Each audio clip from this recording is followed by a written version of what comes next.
Yes, good evening, ladies and gentlemen. It's 7 o'clock, so we can proceed with the meeting. At the start of each meeting, I do read out the procedure for everyone. So we've got a PA system. Mobile phones should be off or on silent, and no fire drill is planned for this evening. The proceedings are filmed and will be available on the Wokingham Borough website. You will see from the camera position that the committee members, council officers and registered speakers will normally be recorded, but speakers may ask not to be filmed, but their comments will be audio recorded. I'll now ask the planning committee to introduce themselves, starting on my far right. Good evening, Councillor Angus Ross, representing Woking Without Ward. Good evening, Wayne Smith, representing Hurst.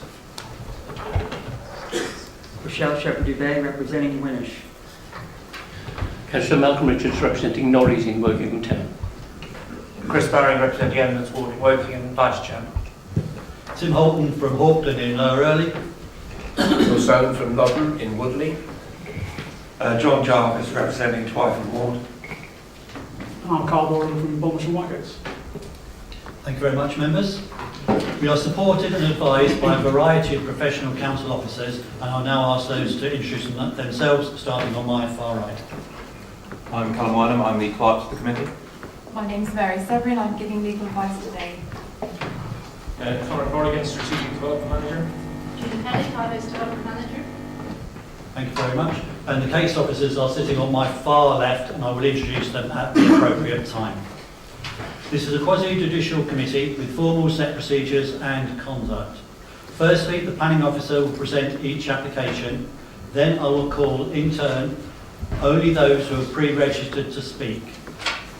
Please come forward to the table. The microphone is controlled by the grey button on the base. The time limit of 3 minutes for each category of speaker will be strictly enforced. So please ensure you get your key points across within your allotted time. Members of the committee are interested in the quality of what you have to say and not for how long you speak. Following the planning officer's presentation and the comments of registered speakers, the planning committee members will consider, question and seek clarification for the application and hopefully reach a decision which may or may not agree with the planning officer's recommendation. A final reminder, the local planning authority's role is to determine any valid planning application using local and national planning policy. Our role is not to suggest alterations to schemes, whether they're a good idea or indeed needed, whether they are too costly or whether there are alternative uses. And so we are pleased to see we have such a large number of people turned up tonight. But I would ask, while the case officer is presenting and our speakers, if you could refrain from getting up and using the facilities, because it is sort of hard to hear sometimes what's being said. Once we start the debate, councillors are sort of used to interruptions and we'll be all right, albeit the people behind you probably won't be able to see and it may affect what they're hearing. Right. So I now look for apologies for tonight. None received, Chair. Okay. You have the minutes. Are there any alterations, corrections needed for the minutes? No? A show of hands for approval then. Thank you. It's unanimous. Next we have declarations of interest. John.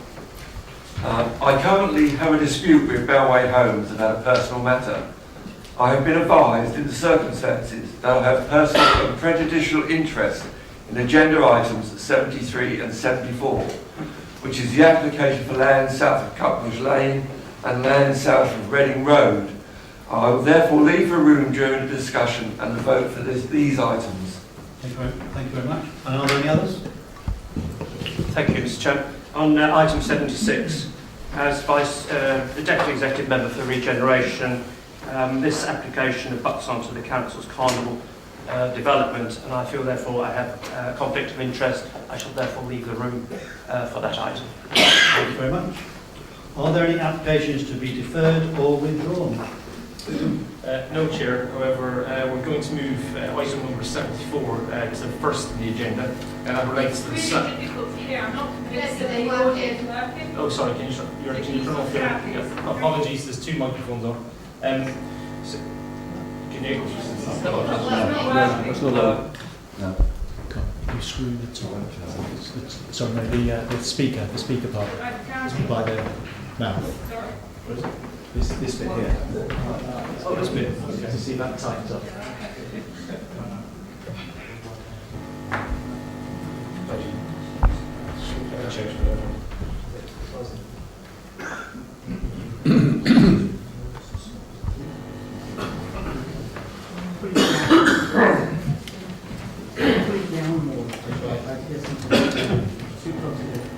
I'll continue if it's really bad. Let us know. You're not getting anything. It must be the repeated ones. Not I don't think it's working anywhere. We didn't really hear any of you very much. Okay, we're going to get some help to change this speaker microphone. So bear with us a second. Connor, I think it's the loudspeaker down the end there. Yeah. So loudspeaker itself. Okay. Yeah. It's not. We think it is. We're fooling you. We get priority over it. Now the lights are, there's no one speaking.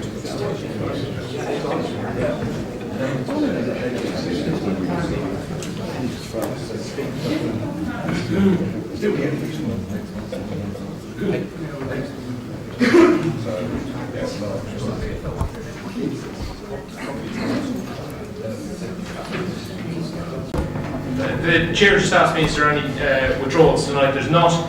What I was saying is that item number 74, which relates to the SAN, that's been actually heard first because it's related to that residential development that comes afterwards. So we need to hear them in that order for to work in the approach we do.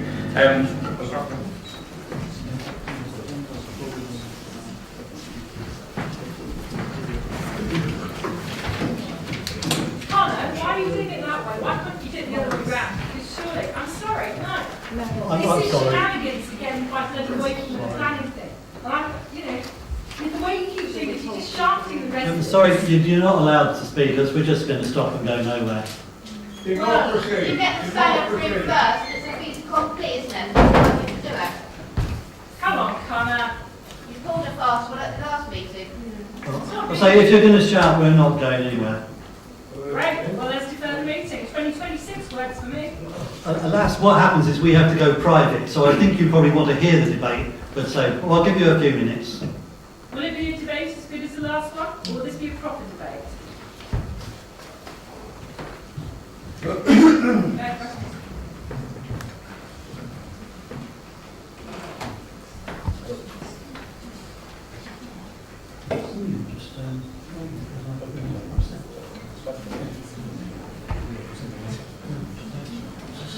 Okay. Agenda item 74, which is on page 105, which is the land south of Reading Road and Arborfield Road, east of Chestnut Crescent, and is west of the River Loddon. It's a full application for the change of use of 21.7 hectares from agricultural use to informal recreational land, which is the same. Associated infrastructure, including pedestrian and vehicle access, car park, footpath network and landscaping. It's before the committee because it's a major application. I'll now hand over to the case officer, Kaylee Mansfield. Thank you, Chairman. If I could just refer members to the members' updates. It will be the second item on the updates. So that's on page 2. The full recommendation is provided from page 2 to 6, which includes conditions and informatives. And also there is a clarification point on page 6 in regards to the representations, just to state that the Parish Council have not provided any further comments on the application, further to their initial comments.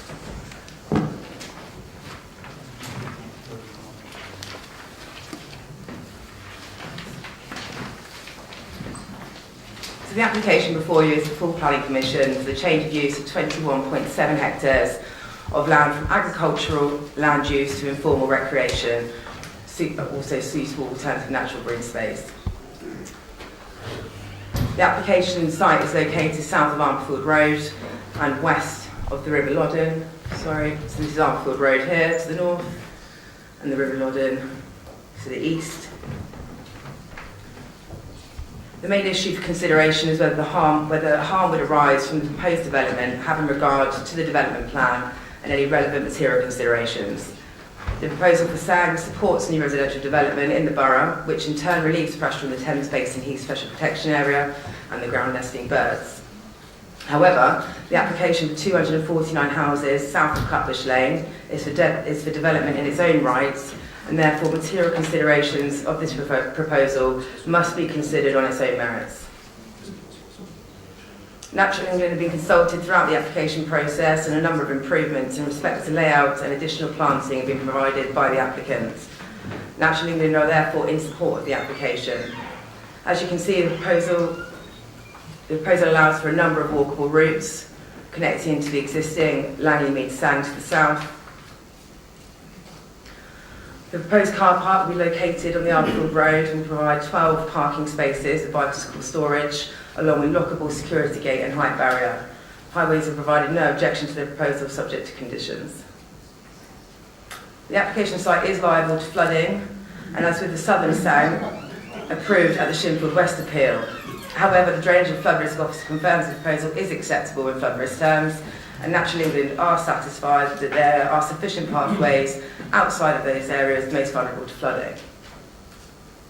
In terms of the wider area, the proposal will link into the strategic green space and SAG network, which has been approved and implemented. This will provide a continuous off-road link from Shinfield through to 3 Mile Cross, providing a greater access to the countryside for new and existing residents. Accordingly, officers provide the following recommendation. A, to approve subject to the completion of the Section 106 agreement, securing the heads of terms as set out in recommendation A of the members' updates. B, resolve to approve subject to conditions as set out in recommendation B in the members' updates. Or C, should a Section 106 not be secured within 6 months for the above, resolve to authorise the head of the development management to refuse for the reasons set out in recommendation C. Thank you, Chair. Okay, thank you very much. Right, the first registered speaker then is Nina Sharp, the agent. Good evening.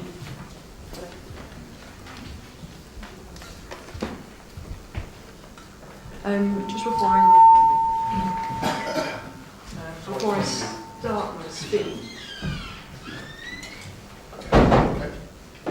before I start my speech, I just wanted to make you aware that I've also got technical support should there be any technical questions. Sorry, can't hear you. Okay, thank you. From highways and also drainage as well. Thank you. Thanks. Good evening, Chairman and members. My name is Nina Sharp, Planning Associate at Barton Wilmore, and I speak on behalf of the applicant, the University of Reading. The application before you is a full planning application for the change of use of 21.7 hectares of land from agricultural to sustainable alternative natural green space, SANG. The proposal seeks to extend the existing Langley Mead SANG, which has been open to the public since 2015.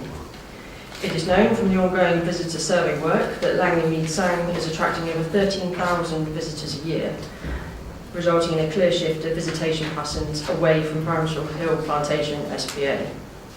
Both the existing Langley SANG as well as the proposed extension are in combination of flood zones 1, 2 and 3 and have walking routes in all of these flood zones. The proposed SANG extension will provide SANG requirement for land south of Cutbush Lane, development proposal also being considered this evening.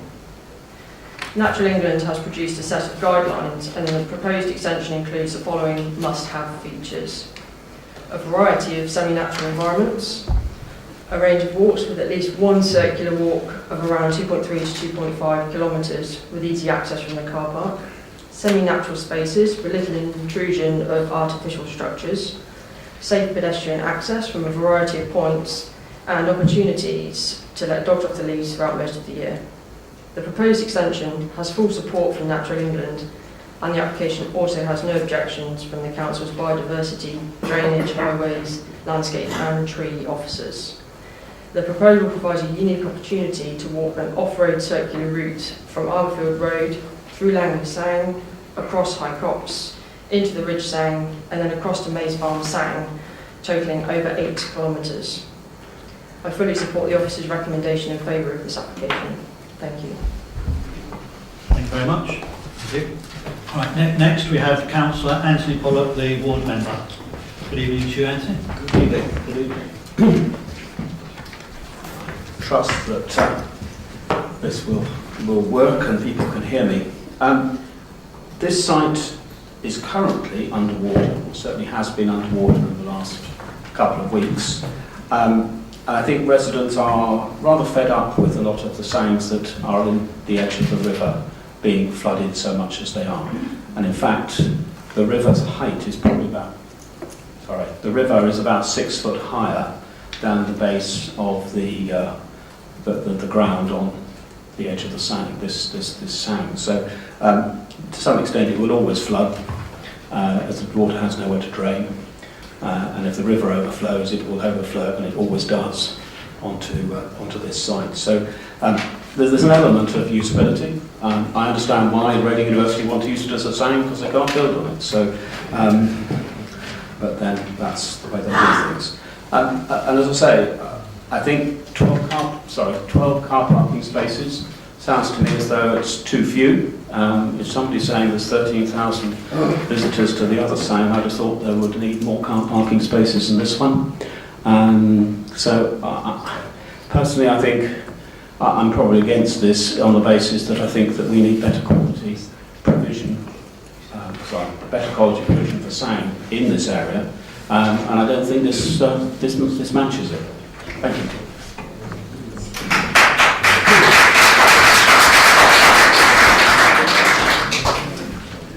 Thank you very much.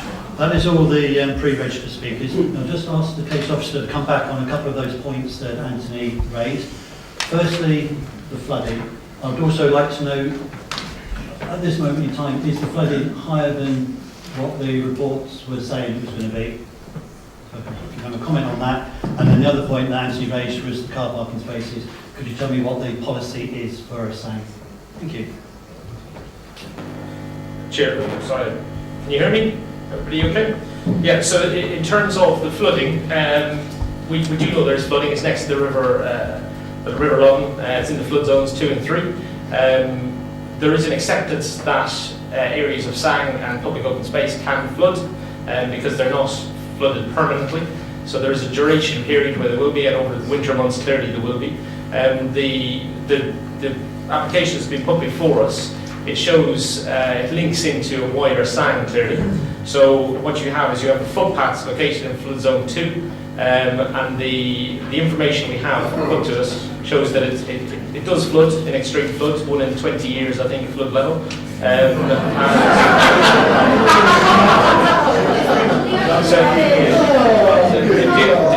Do you want to listen to me or not? Okay. So some of the lands next to the Loddon will flood quite regularly. Yeah, so we're not disputing that. The land where the footpath is, in the car park is, it will flood in more extreme events. That's an accepted part of this scheme. What we need to do is any SANGs, we give them to Natural England to view and to review what's being proposed. If they are happy with it, and our drainage team can show that, for instance, where the car park is, it's not going to be flooded all the time, and where the footpath accessing the wider areas of SANG and open space is not flooded all the time, that is generally considered an acceptable level of flooding on public open space. Now I know it's not ideal for people because they generally like to use it, but during the more severe flooding events, it's generally not expected that people will go and walk their dogs or go down to near the river anyway. So we accept there is flooding, but we accept there is flooding, but it passes the regulations and policies that it needs to.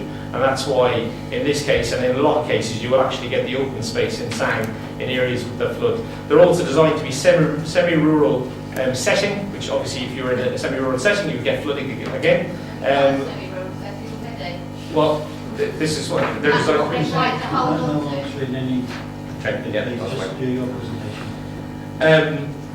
So there is a level of acceptance for the flooding, and I think that's something that unfortunately it's not what residents want to hear all the time, but it is how the SANGs and public open space generally work. As I was saying, most of the footpaths which link to the wider area, so the key to it is that you can access a larger area, which clearly on this one you can because it links into a wider site. and those areas, the majority of those areas are out of the flooding area. And I think Langley Mead sang it does flood again, but a lot of it stays outside the flooding, except for in severe events, which is It's under 6 foot of water now. Yeah. It's not been accepted. How often do you walk over there? I do it a lot. Okay, on the answer to the parking spaces, there is 12 parking spaces, I think you said, proposed. The signs in general are meant to be for the existing residents and existing people, so the new developments. So the idea is that people don't generally get in their car to drive to them, because if you do and you provide a big car parking spot, what you're doing is you're drawing people in from other areas to use it. And also, if people are getting in the car generally, there's no reason for them not to go to the SBA, which is obviously a much bigger area. So generally, parking is limited on a lot of signs, and actually a lot of signs you'll find no parking at all. So again, the parking is considered acceptable by natural ourselves. Thanks very much, Connor. Wayne, you were first to indicate. Yeah. Thank you, Connor. Can I see on the screen? I just want to get a perception for the rest of the planning committee and myself. The application site, the SANG site, the existing SANG site, and right. So, Kaylee, can you point out? So that's the proposed SANG site. Drop below is the existing, and then across to the. Okay. So of the existing SANG, and I appreciate that's not what we're here to discuss. Of the existing SANG, how much of that gets flooded?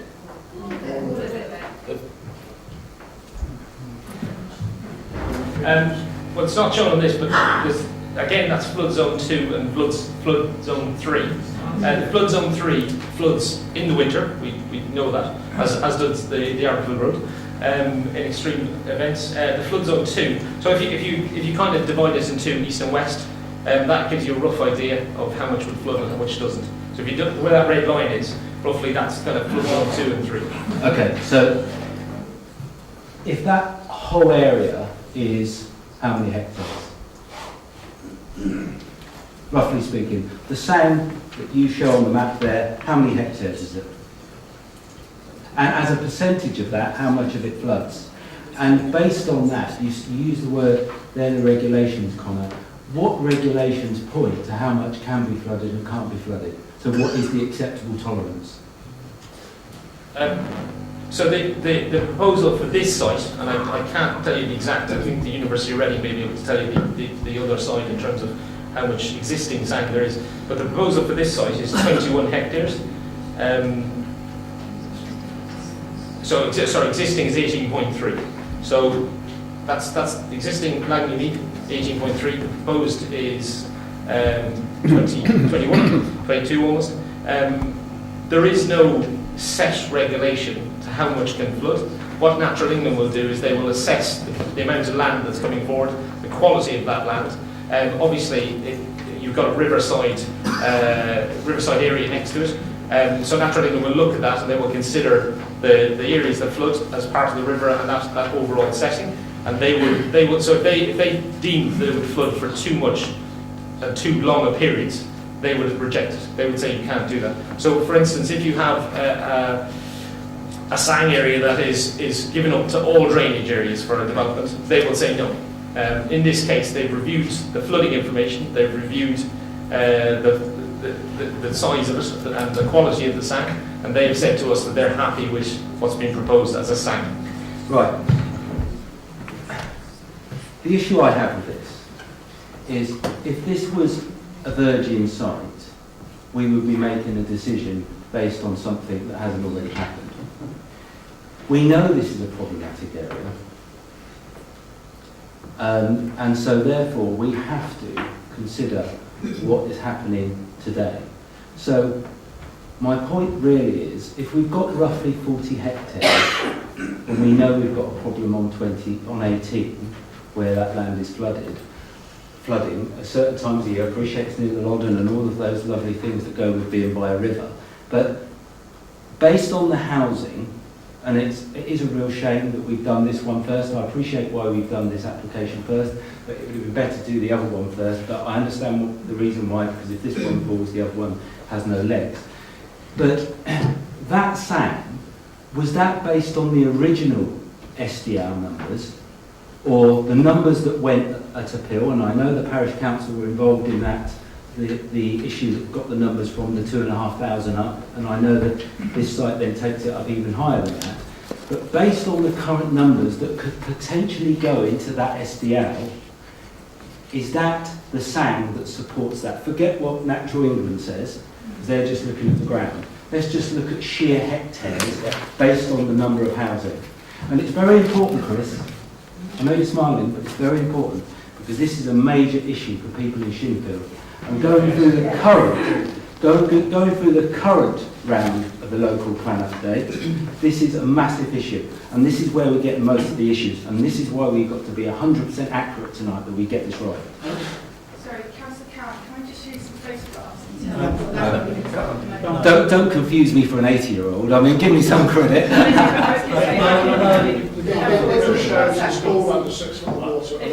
we just show that? It's No. I mean, I've seen the pictures and stuff that's come through on email over the last couple of days. You know, believe me, you know, we do read our emails, and I can assure you that we've had a number. But you get my point. But I'm not Gary Cowan, sorry.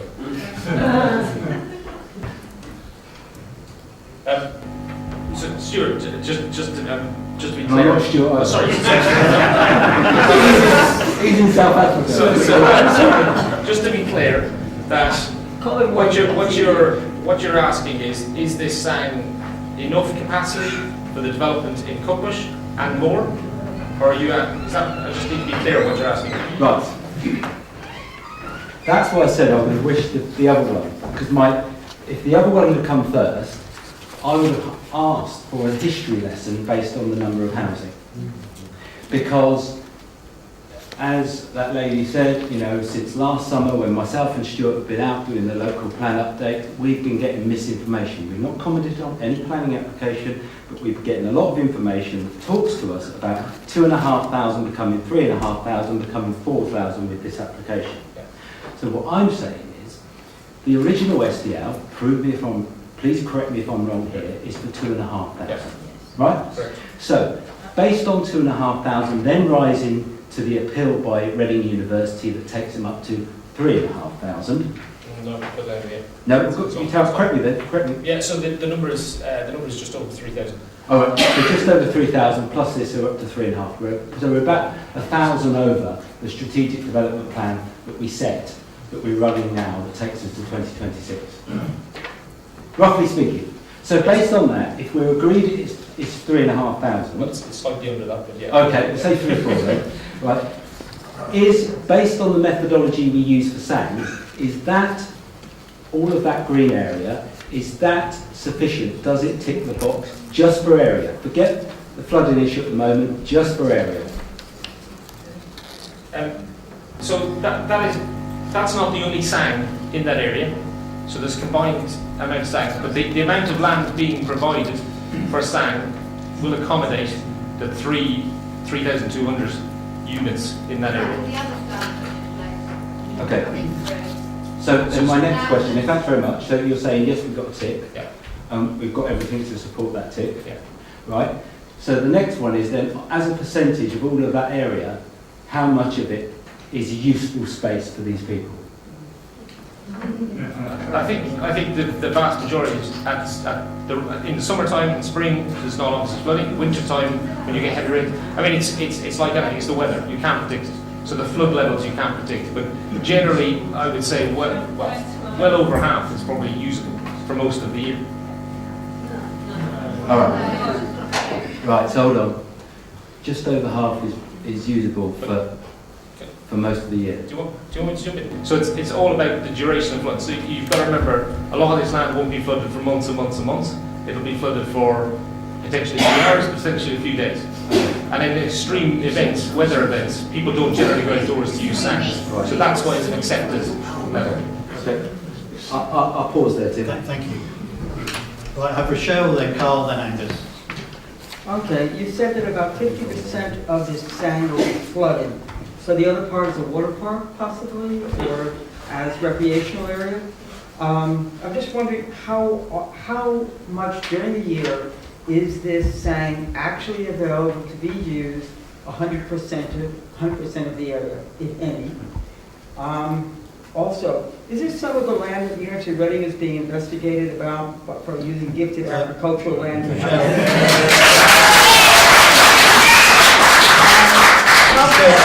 To the application. How far will the average person have to walk to get to this site? He said you only have 12 parking spaces. I'm looking at the other areas up there, and it looks like quite a long distance.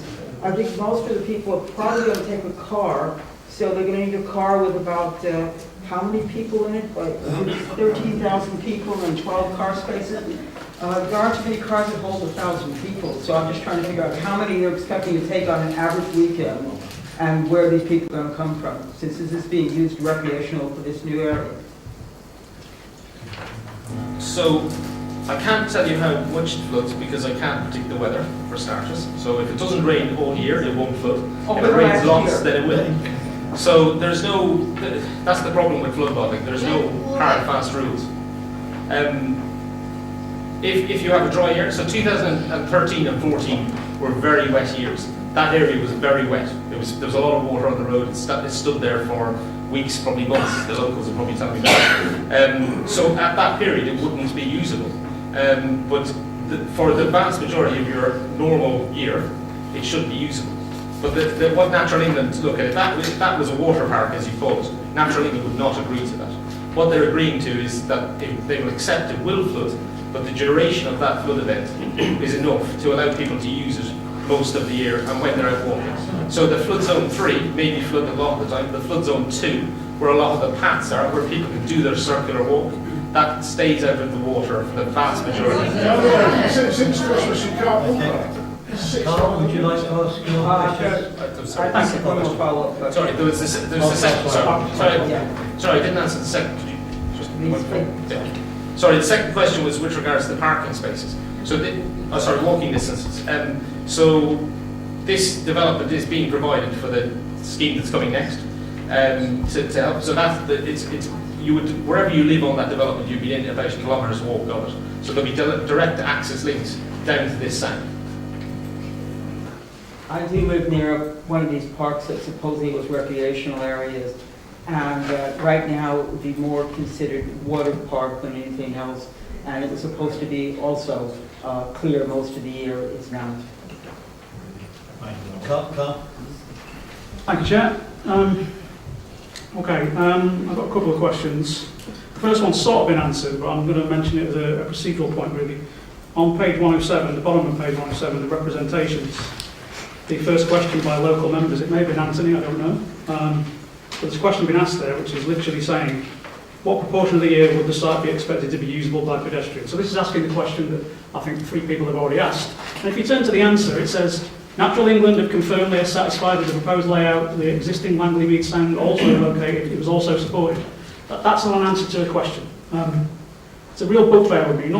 It doesn't happen here very often, it happens in the council in other ways, but democracy and fair decision making requires answers to questions. That's irrelevant of what your view is on it. That's sorry, thank you for that, but it doesn't really matter. The important thing is the questions must be answered so we can make decisions. So it kind of has been answered. So I won't go any further on that one. I agree with Anthony. Why so few parking spaces? We want people to go to it. My wife will want me to take the kids to it, probably. Why is this coming forward in 2 stages?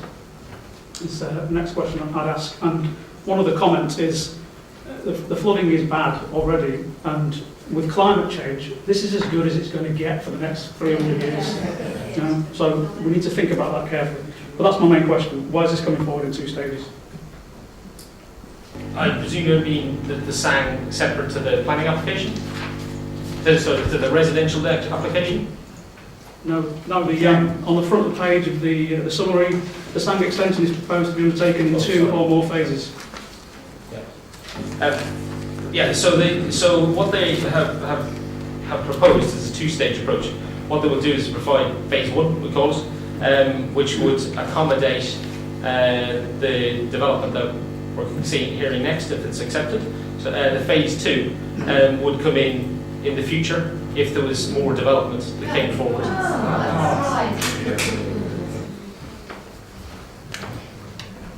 Yeah, well, it says on the front, it says phase 1 will provide over 4 hectares of sand to serve the proposed development coming forward, land south of Cutbush Lane.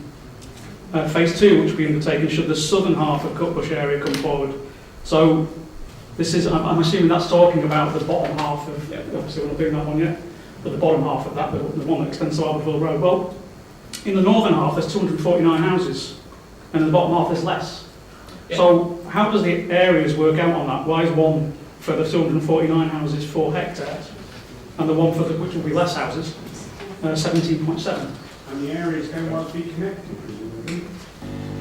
The reason that they're proposing that is that it has capacity for more housing, and that's the simple answer. I'm not going to push for a step around that. They have an over provision of SAN. It may be that actually the layout of the land suggests, which if you look at the layout of the land, actually it's easier to bring forward 2 big lumps as opposed to trying to cut them up into bits, parcels that would serve that development.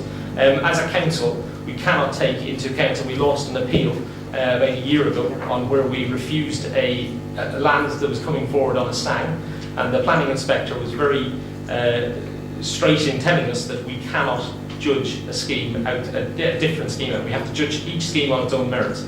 So if this came forward without any development, we'd still be assessing it today, and what the planning inspectors are telling us is you can't throw it out because you might be giving capacity to future sites. Angus? Thank you, Chairman. I think we need to set this in a wider context. There's a set formula for the amount of space you've got to provide per 1,000 houses, 8 hectares per 1,000, if I recall correctly. So the size of this is obviously greater in total than would be needed for the application that we're going to be hearing later. But the whole idea of SANGs is additional extra open space for residents above the normal open space that would be provided if we didn't have the Thames Basin heaths in the area. So added to that, the range of options we've got in this area, all of which will be closer than having to drive to the SPA to exercise your dogs or yourself, which is the whole idea why we're providing this additional space, is to not increase the pedestrian walking over the Thames Basin Heath area, which covers 12 different local authorities. And on that particular point, on the car parking, I've been very involved with this over a number of years. It's been found that car parking hasn't been that necessary, and we even see that with the Langley Mead one, which I can't remember exactly how many spaces it's got. And of course, not all the houses have been built yet, I'll accept. It is something that could, of course, be increased later on, but there doesn't seem to be the need, because the whole idea is you've got somewhere to exercise, which you didn't have before, close-ish to where you're living. So, on that point, I think we're happy. The existing Langley Mead area, as has been said, part of it is in floodplain, part of it has got walkways on it, which I'm not saying will be above the water all the time, but do provide, and I think there's some provision in what is being proposed in the same way, to lift the walkway in particular areas, so you've got this circular walk available more of the time. So the idea that we've got to have all 21.7 hectares available for this development all the time is clearly not necessary. So I think we have to set it in that context. Thank you, Chairman. Thank you very much, Angus. Does anybody else want to ask some questions, or I'll come back on what we've heard? Wayne? I appreciate what you're saying, but you know, this is this is quite a unique area, and the way that Shinfield is changing, it's gone from a village to becoming one of our biggest SDLs, and I'm kind of annoyed now. I'm really annoyed that we didn't go and look at this Sang on Friday. I really am, because I think we had an ideal opportunity to go and see it. Whether underwater or not, we had an opportunity to go and see it. And I can't bring myself to go with an approval on this, and I think there's more work to be done. And I appreciate what Angus is saying about the fact that, you know, it's part of an overall strategy, but I didn't get that answer from the officer, Angus. And when you say it's only 50% of the land can be used, I appreciate at different times of the year there's flooding, etc. But it would have been nice to go and visit this site on Friday, and so that you don't get surprised when you get in your emails between Friday and last night, pictures of the site being under flood. It makes us look like a lot of idiots. So I won't be going with an approval. Sorry.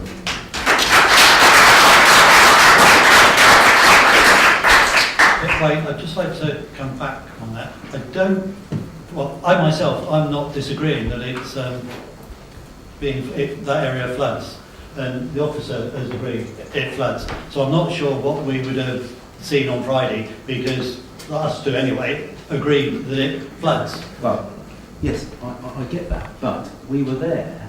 We were looking across the field, and nobody at any point pointed out to me, say we could have. I would have much preferred to go and walk that site. I would have liked to have gone and walked it. And you might say, well, we're walking it in January, so you're going to need your waders, or you're going to need a canoe. I mean, I get that, but it would have been nice to actually go and see it, because I still don't know. I know Angus has said it's 8 hectares per 1,000, but I haven't seen that written down anywhere. And, you know, I just want to be confident what we're doing here is, are we absolutely sure that what Angus has just said is right? So therefore, why can't I have it in writing? Based on the numbers that we had originally and the way that number has changed. And so, for that reason, I certainly won't be voting for it. That's just my opinion. Chris, as he hasn't spoken, and then I'll come to you, Angus. This is very difficult to understand, I think. This application is clearly related to the next one we're going to discuss. But on its own merits, it's nothing to do with the next one. It's nothing to do with SDLs, and it's nothing to do with the number of people. It's simply a sound, and we're here to determine, in planning terms, whether it is suitable as a sound. So questions of whether it floods a lot or not are irrelevant. Questions about how many people are in the SDL are irrelevant. We determine this on its own merits. Whether it's a big enough sound or suitable for the next application we'll come on to, then it's relevant. But for this one, the SDL is not relevant, in my view. I'll let Angus speak next, and then I'll come to you, Wayne. Just so members, on page 102, the last paragraph is the one which gives the official definition of the requirement for 8 hectares per 1,000 new residents for any dwellings within 5 kilometres of the Thames Basin Heath SPA. And then there's slightly less requirement for between 5 and 7 kilometres, because they still have an impact. So that information is clearly laid out. Wayne, you wanted to come back. So Chris, if that's correct then, why didn't we do it in the other order, as it was in the agenda?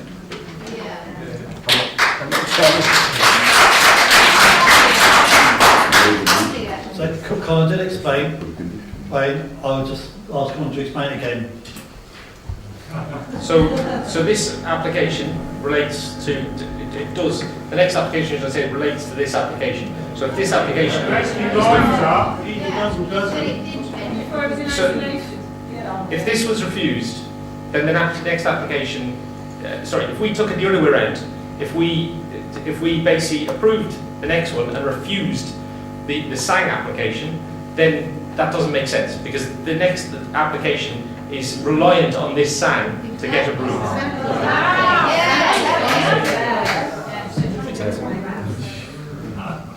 So just say no to both of them. It's not bloody rocket science. Wayne, are you satisfied with your answer that you've had? Well, Just say no. I don't want to have a debate with Chris in the planning committee, but Chris just said that it's irrelevant to what else than a certain site. Well, it isn't irrelevant because Mary's going to. It's a sign related to Cutbush Lane South. Wait. All right. No, Mary's going to give us legal advice here. So I'll just try it a different way. The first development on the agenda requires a SANG in order for it to be acceptable. The SANG, however, stands alone as in its own planning application. But it's not, it's linked in that if the first development has no SANG to provide, you're going to have to refuse it. Yeah. So they are linked. Right. They're linked in practical terms, but not in planning terms. All right. Okay. I mean, let's move on. I mean, that's why we have a planning committee, isn't it? Angus, did you interject? I was looking at you first. Will you speak? No. Yeah, I just want to say I kind of I take the point. Yeah, I can see that there's a link and not a link sort of thing. Yeah. But I get that.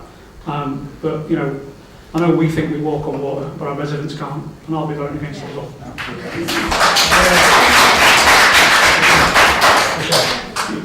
There seems to be a link, an unlink, and a missing link, and all these other kind of things. And I think it's just a bunch of nonsense at this point. I will be voting against it as well.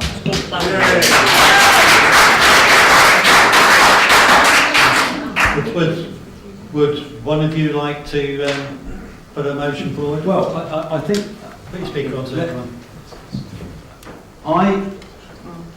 I think what we ought to do is this should be deferred. This should be deferred till we have all the information around that land and the amount that gets flooded. I appreciate what you're saying, Gus, and I know you're more experienced than me. But there's quite clearly a lot of concern about this area, and we didn't focus on this on Friday, we focused on the other application. And I appreciate what you say, Mary, and I absolutely get the link and the unlink, because one can't go, I know it's not got written on it. This SANG is for Cutbush Lane development. It's a SANG, I get that, Chris. But we're in a situation here that's put in front of this committee, and we have to take the views of our residents who live there as well as planning law, I get that. But as far as I'm concerned, there is not enough information here, and I would suggest a deferral of this application and a site visit for that SANG, and walk that SANG and the existing SANG, so we can have an appreciation of that site. So in the future, we can look at these residents in the eyes to say that we've done all the due diligence. What information are you missing, Wayne? Well, right, well, first of all, I want to get some more information on how much of this land floods. Not just this site, I want the whole site. How much of it floods, just take the last year, for example. And then from once we've got that information, we don't necessarily need that information before we do the site visit, but we do a site visit, followed by the information coming back from the flooding reports on this area, and so we can understand how much of that land is usable space for Shinfield residents. Because I also get your point, Angus, about the SPA, but what you've got to remember is this isn't the original SDL we're talking here. This is increased by a large number. So this area is bigger than what was originally in the core strategy of 2,500 homes. And it's now 3,500. But can we just stick to the SANG though, please? Well, I've told you. That's my answer. So you've given me two reasons for us to go on a site visit. One is to see if the land is flooded, and I think everyone on this committee agrees it's flooded at this today. Yep. If we go next month, it could well be dry for the next 4 weeks, and all we're going to see is some land that's completely dry. The figures that you're asking for over the past year, how much of it's flooding, I don't know whether it exists or not, so I'm going to ask Connor. We don't have that information about how much it floods. I don't know if the flood drainage people from the university can inform us of how much it's flooded over what period? Or not?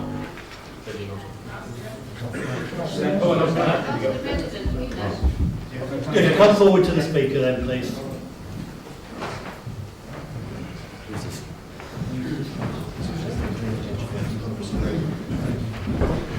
And could you state who you are, please?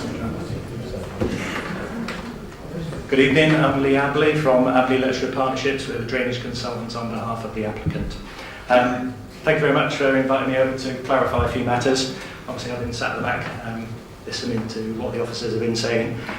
Fundamentally, as a lot of you have said and as the residents have said, the site today is flooded.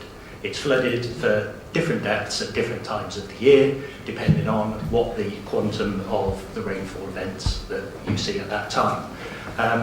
So as far as the extent of how much of this particular SAN would be usable, again, it depends on and ultimately the time period when you're looking to use the SAN. So on a regular basis, on a normal year, shall we say, in terms of a 1-in-1 event or a 1-in-2 event, which is a typical rainfall that you may see in a typical day, the large proportion of the phase 1 to the west, if Katie wouldn't mind just pushing up to the top left, a large proportion of that, thank you Connor, will be predominantly dry the majority of the year. Now I know that sounds a bit of a play in words, but ultimately hydraulic modelling is based on frequency, durations of various flows. So the SAN proposals in terms of the footpaths that are presented, the majority of the time those footpaths will be usable. As people have said, there are other times as the paths progress eastwards closer to the River Loddon, where in that same period they'll start becoming waterlogged.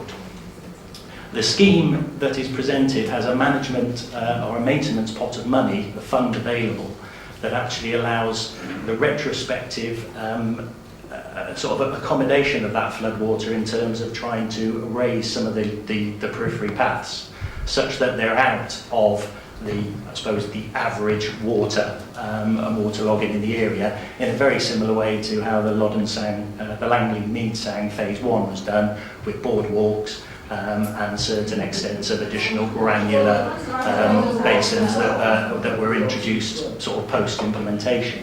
So there is a mechanism there for some of these periphery Sang routes and walk routes to be elevated locally where there happens to be some more waterlogging than there's been envisaged in the hydraulic model. Okay, thank you. Wayne. But the developer raising water table anyway. It's not, I mean, look, it's not rocket science, mate. you know where I stand here. Yes. What the gentleman has just said. In my day job, if I had said, I'm going to build this, but there is provision that if it floods, I would need to put it on stilts. It should be built the way it's intended, not what might happen, because it's already happening. So, again, if we were on a site visit and somebody said to me, well, you know this area here, this area floods, we've taken that into account on the phase 1 of the SAN, the existing SAN, so what we're going to do, we're going to put boardwalks along here which are elevated 3 metres high.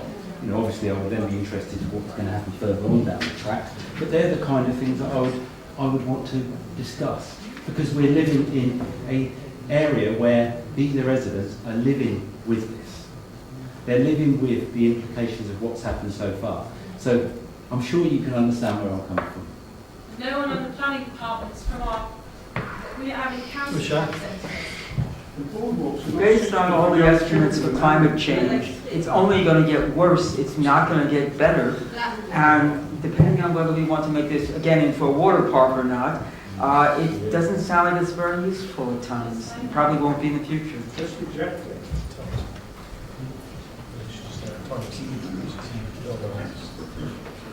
Right. I know you don't want to keep going back to Wayne, but are you going to put the motion that we want to go on a site visit and we can have a vote on it? Yeah. I suggest we, with that further information, and again, it would be good, perhaps, if we could have this gentleman here, if he's representing the applicant at the site visit, and we can walk that SAN and the existing SAN. Possibly walk. Sorry? Possibly walk. Possibly swim. Exactly. and then we would look at these points, and it would be good if you could be there to point out these points, and not what the provision is, but what's going to happen if it's approved. And then we then bring it back, and then we bring it to whatever committee meeting once we've done that. Chris? So we're going on a site visit, we're proposing, where the information that we bring back is entirely due to what the weather's doing at the time. How can that make sense? Well, how do you know that? We've been told. In March last year, on the 1st of March last year, we had snow. So, exactly. So we could be going there and it could be flooded, or we could be going there, it could be, the ground could be dry. Thank you. So what's the point of it then? Well, the very point is what this gentleman's just said, that there is a provision in there, but the existing sand is already flooding. So why did we put those boardwalks higher in the first place, so that people could walk through it And they're not 24/7? they get slippery.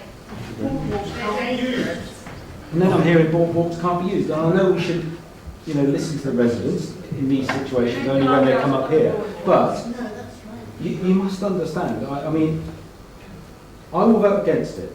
So we either go on a site visit, or I personally will be voting against it. Just say no. Just say no. So is there a set? I'm just going to ask for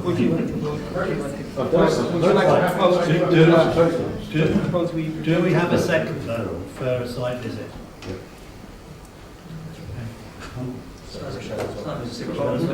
Yeah, so Carl has seconded it then. So we will put it to the vote whether we want to go on a site visit. It may be, like I said, I've got no idea of the timescales for bringing it back. It could well be going in the height of summer for it. You're so right. Yes, I've just had it pointed out, got procedure-wise, that we do need to defer if we had a site visit. But I would like to see if we've got a majority for a site visit. If we haven't got a majority for a site visit, then I think we'll be going to the other one. So those in favour of going on a site visit, please show. Wait. Oh, sorry. Proposed and seconded.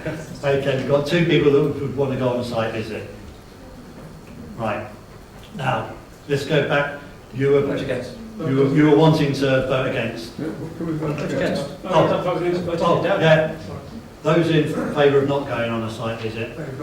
Okay. So we now need to go whether the application is going to be deferred or refused. Wayne, you wanted to refuse it. Sorry. Just could you rewind? So, sorry. In favour of a site visit? Yes. That lost. Right, okay. So now we're looking to see if we want the application refused or not. If you'd like to put a motion to refuse it, now is the time to do it. Okay. Right, I'll go with that then. But if people don't want to go on site visit, I don't think. But let's have a go. So I'm going to say that based on the information that we have in front of us, and based on the information that we have on the flooding records, and what is being proposed on this site, I would recommend refusal. Or my personal view is I'm going to go against it. Reasons. So the reason you're giving is flooding. Flooding based on what is there now, and the usable space of that land, and on the new site football, based on the knowledge we already have on the existing sand. I don't want to take your second generate, Michelle, because other members might want to add something else, and once you've seconded it, then that's the motion. Right. Would you like to comment on that, about flooding as a reason for refusal? Yeah, so there is flooding, we've said that. As I've stated before, Natural England, who comment on SANGs, have an accepted level of flooding. Now that might change year to year, clearly, month to month, we don't know. So what Natural England have looked at is the flooding information, the depth of the flooding. The depth of the flooding in the area as well. And it also looks, it would also look at what's around it. So that this SANG could link into the next SANG quite easily. And on that basis, I thought we were supposed to be looking at everything in isolation though. on that basis, Natural England considers that the sang that's being proposed in front of us tonight is fine. As we've said, and as the gentleman from University of Reading said, the paths, most of the usable paths will be outside of that flood zone for the majority of the flooding area. So in a severe flood, it's likely that there will be water in flood zone 2 as well. But the depth of that is very shallow anyway, so you could choose to go and walk in it, you just probably wouldn't.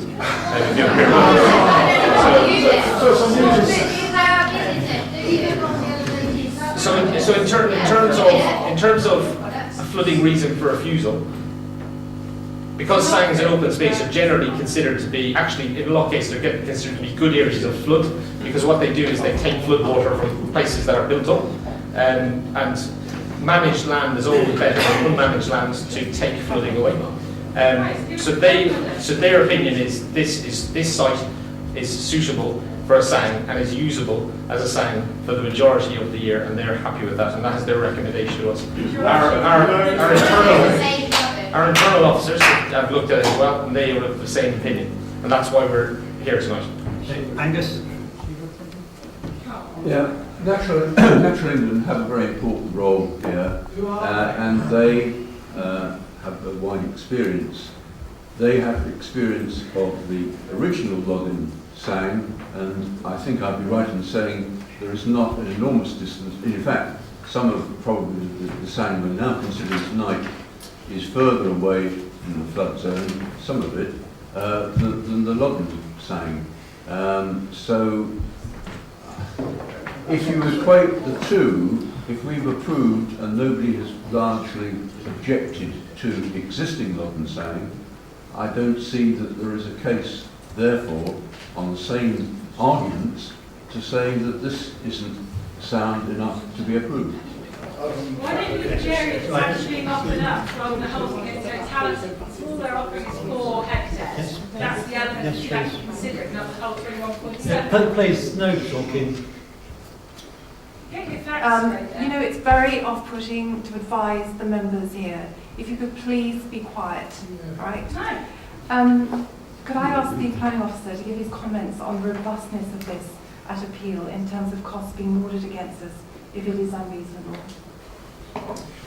I think that this, we would stand no chance at defending this in appeal on the basis of flooding and lack of flood information put before us, because flooding is a movable feast. We all know sometimes it's very wet, sometimes it's not wet at all, and I think that's what we're for the duration of that flood event. During and 1 year might be far worse than another. There's no question about that. But what Natural England will do is they will look at all those factors. They will have looked at the flood information, and they will have made a judgment call on if they consider that to be suitable. So you've got to remember that this is European legislation that they're trying to defend. So if they were to approve a site that they did not see as being a suitable sang to stop people going through the SPA, they would straight away say no, and you could be told, and the government could be hauled up in front of the European courts, while we're still there, about that. Yeah. So it's not as straightforward as it's not. I can see the frustration that it might be an area that floods and actually is not usable some of the year, but She said the same yesterday, so we stuck with the houses. So surely the councillors should be supporting the residents and saying no to this one and saying no to the next.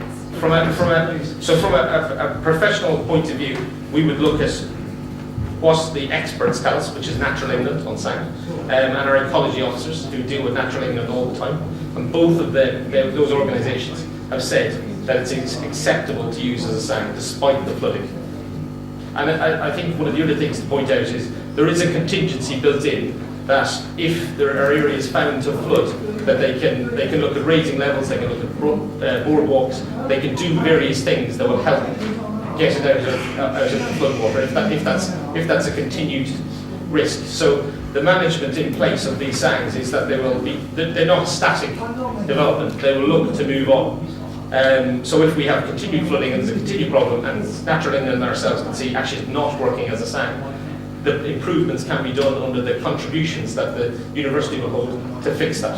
So the Langley Mead sang, they raised some of the levels when they saw it was actually a problem, it was flooding. So there is contingency built into these areas to improve areas which are a problem.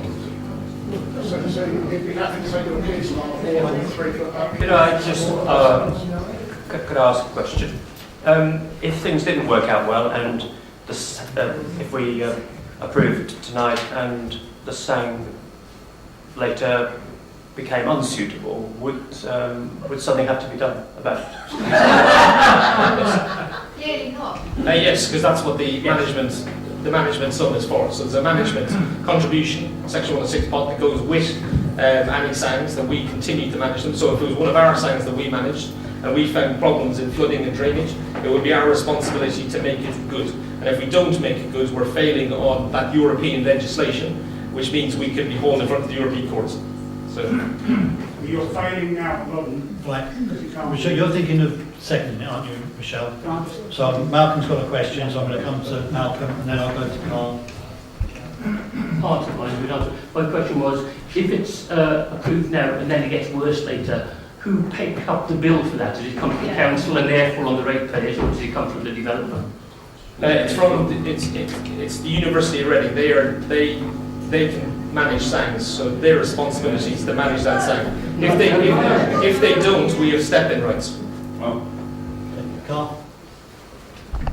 Yeah, I just wanted to make a kind of a general point really, that as a point of explanation for the people here really, and I think the people in the committee know this already, but the reason we're having this discussion is because the National Planning Policy Framework says that we basically have no powers in these areas. We have to follow the law as it is, and the law is written by people who decided that development will happen. So I'm not going to go any further into that, but that's kind of what's happening here and why we have so little wriggle room on deciding how to turn this down. Okay. Nobody else has sort of added any other reasons for refusal to Wayne's motion. I'm looking to Rochelle, who indicated she wanted to second it. Yes, I want to second it because I think sometimes we have to do the right thing for the residents, even if it's the wrong thing for the borough. Yeah.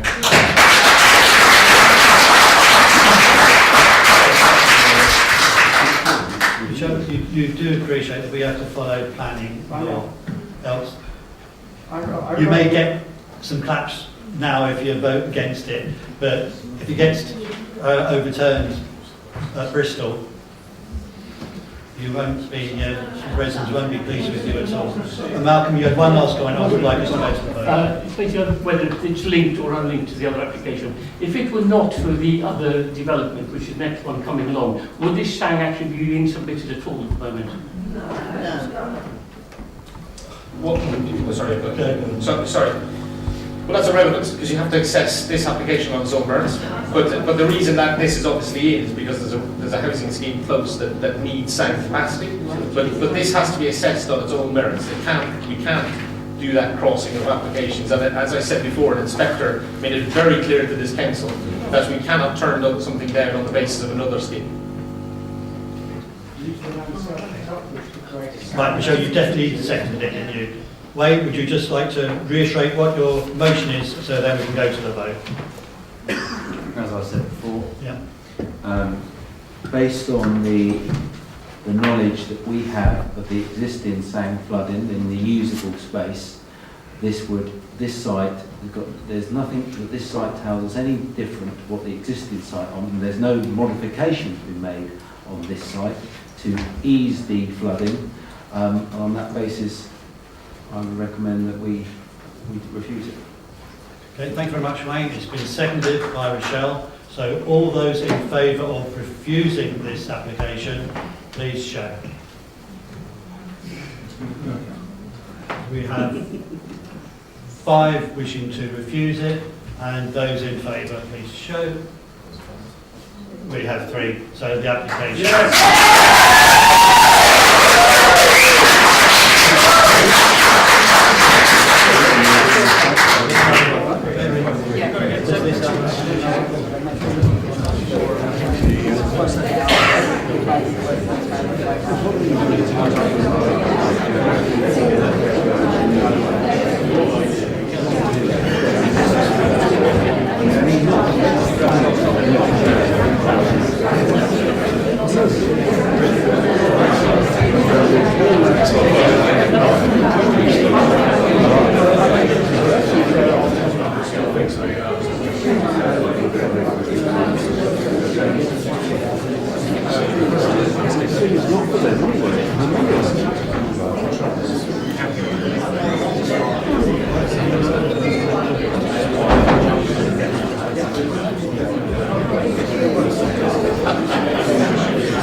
we go to silence, I'm just going to ask our senior planning officer to speak on the next application. Which one is it?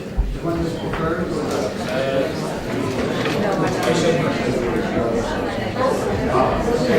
Can we have some silence in the back, please?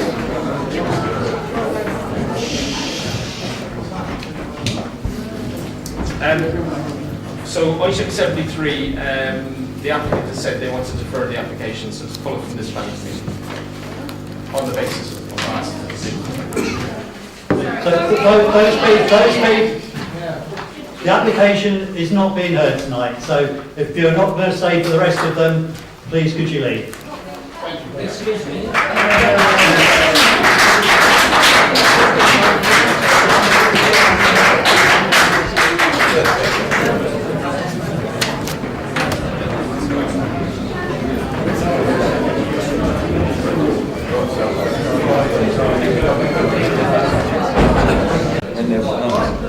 Okay, we'll proceed now. Agenda item 75 on page 121, which is the Pittsburgh, Commsmore Road, Woodley. It's a full application for 17 dwellings with a vehicle access, car parking, landscaping, or demolition of existing dwellings and outbuildings. Before the committee, it's a major application, and all the committee members attended a site visit on Friday. And case officer then is Simon Taylor, who I shall hand over to. Thank you, Chair. The application relates to a 0.48 hectare site, currently occupied by a scrapyard recently used as a copper recycling plant or area. Sorry. There are 2 dwellings also within the site, fronting Commsmore Lane. There's 2 dwellings there. Together they make up 0.48 of a hectare. The proposal is for a 70 dwellings across 6 buildings on the site. It was previously proposed for 20 dwellings. There was a pre-application prior to that at 22 dwellings. It involves 2 dwellings on the street in the form of 2 terraces and a semi-detached building. 4 backland buildings, 4 buildings set back in the site. All the buildings are 2.5 stories in height, typical of this type of design, which is the dwellings at plots 1 to 3 on the street. The exception being the corner building here, which is 2 stories in height, which contains 2 dwellings. As noted, the previous use was copper recycling in a scrapyard. Proceeding to photographs. Sorry. So these photos here depict the existing use of the site as being derelict for several years now. So it does form a permission. There is permission for scrapyard use, so it does form, in the sense, a bad name of use, considering the residential properties around it. The NPPF does allow does look to seek to redevelop brownfield land, and in that sense, the application, the principle of the residential development on this site is acceptable. The proposal does involve the demolition of the 2 dwellings at the front of the street. These 2 dwellings here will be replaced with. Sorry, apologies. Replaced with these 2.5-story dwellings fronting onto the street, and these the street straight elevation, you can see the dwellings in behind. 2 stories at this point here, 2.5 stories here. There is parking for 39 car parking spaces. These aren't really in order. Parking in 2 parking courts area. 3 parking court areas here. 1 there, 1 there, and 1 on the street. There is also additional parking throughout the street, including throughout the drive, including several garages. The application is recommended for approval. There are 16 pre-commencement conditions. They relate to remediation of the site, landscaping, construction management plan, highway matters, lighting, ecology, external materials, drainage and accessibility.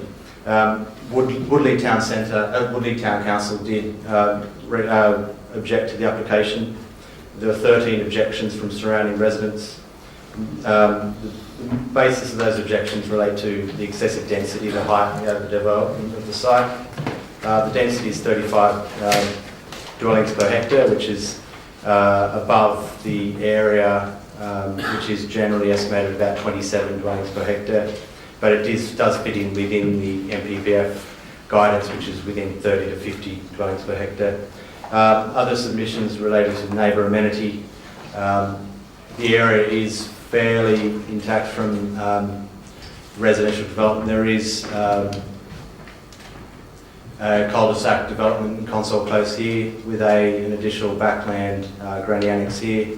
There is also a backland site here being the closest neighbours, but the remainder of the properties are set back 12-15 metres from the boundary. The proposal is considered to be acceptable in terms of its height and building separation and design. Its siting reflects the surrounding area.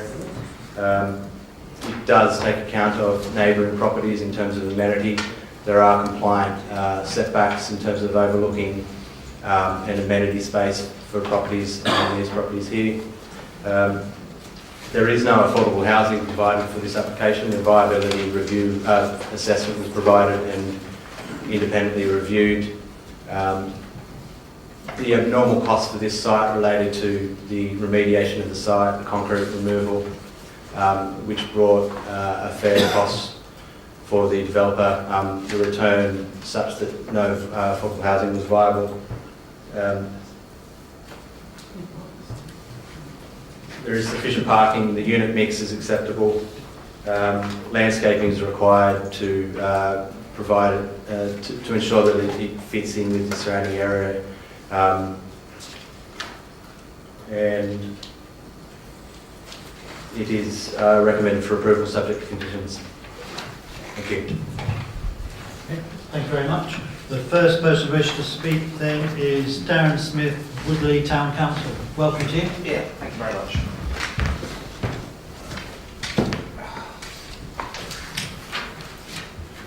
I'd just like to thank the Chairman of the Committee for allowing me the opportunity to speak on behalf of Woodley Town Council. As I said, my name is Darren Smith. I'm the Town Councillor for London South, or one of them anyway. I've got a short pre-prepared statement which hopefully will expedite matters in terms of our position. Woodley Town Council acknowledges that the amended plan for 17 dwellings on the old pit work site is an improvement on the previous scheme for 20 dwellings, as it does remove some of those previous objections that were on the previous. However, we do still object actually on a number of points that I'd like to just run through quickly. We object firstly on height and density of the proposed dwellings. The neighbouring residents are concerned about the height of the new houses and are overlooking. It is noted that the valance windows on the roofs overlooking the boundaries of the site are located in some bathrooms, and that we do recommend that should this planning application be approved, that they be glazed or frosted glass should the development be proceeded with.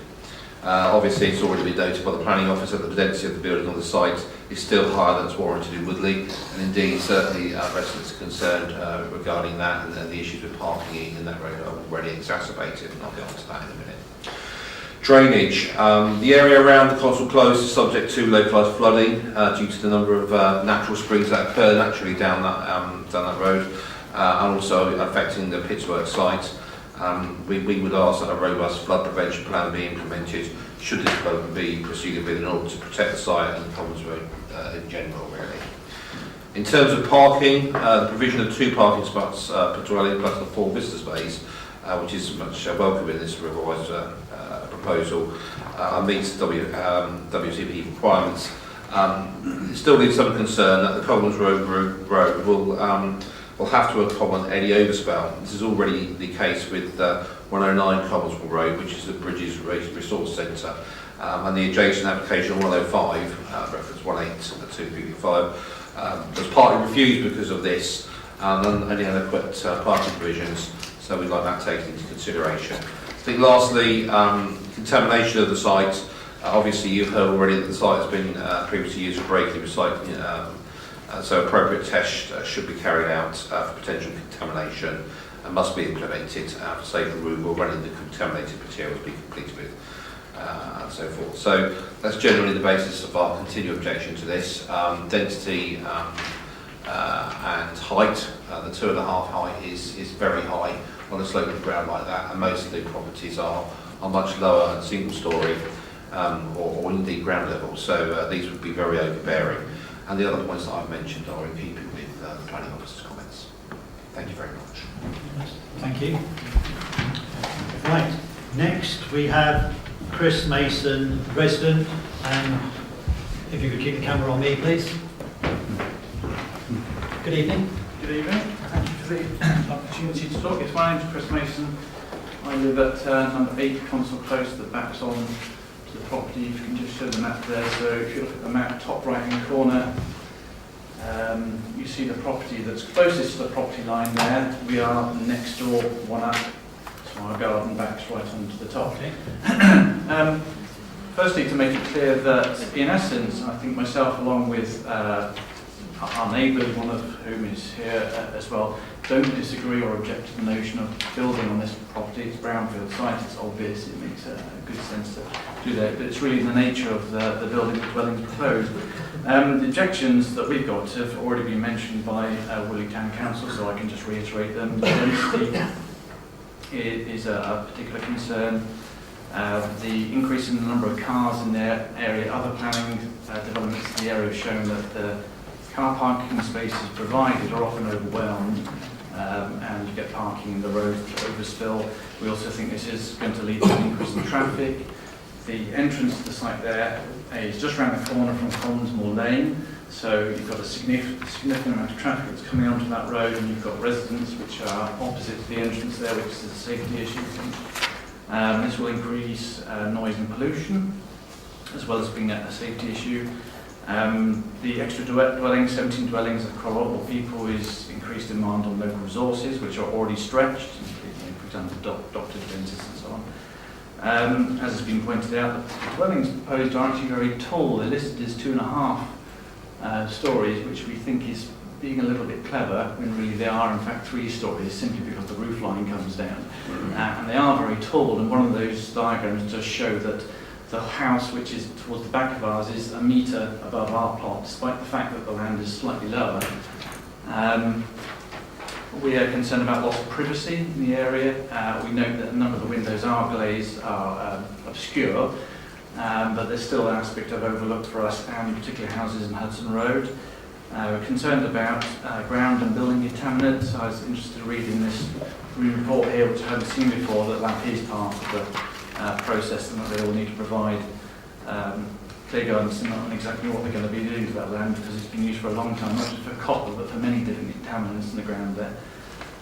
We're concerned about noise during development and how long it's going to take, and also the increased noise of having 17 dwellings in there for an area which has never been populated before. And that's all I would say.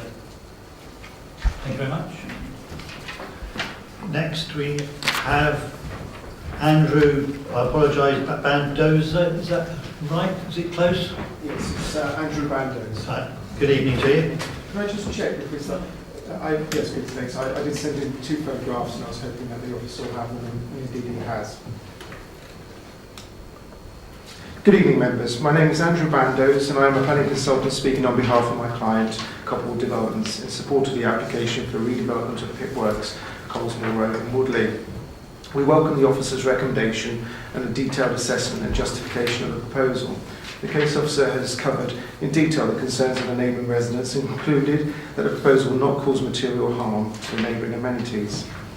The proposal has been extensively negotiated with council officers both through the pre-application process and the planning application itself. The scheme seeks the redevelopment of the former scrapyard and 2 dwellings, one of which is derelict, with 17 dwellings, together with associated vehicle access and car parking.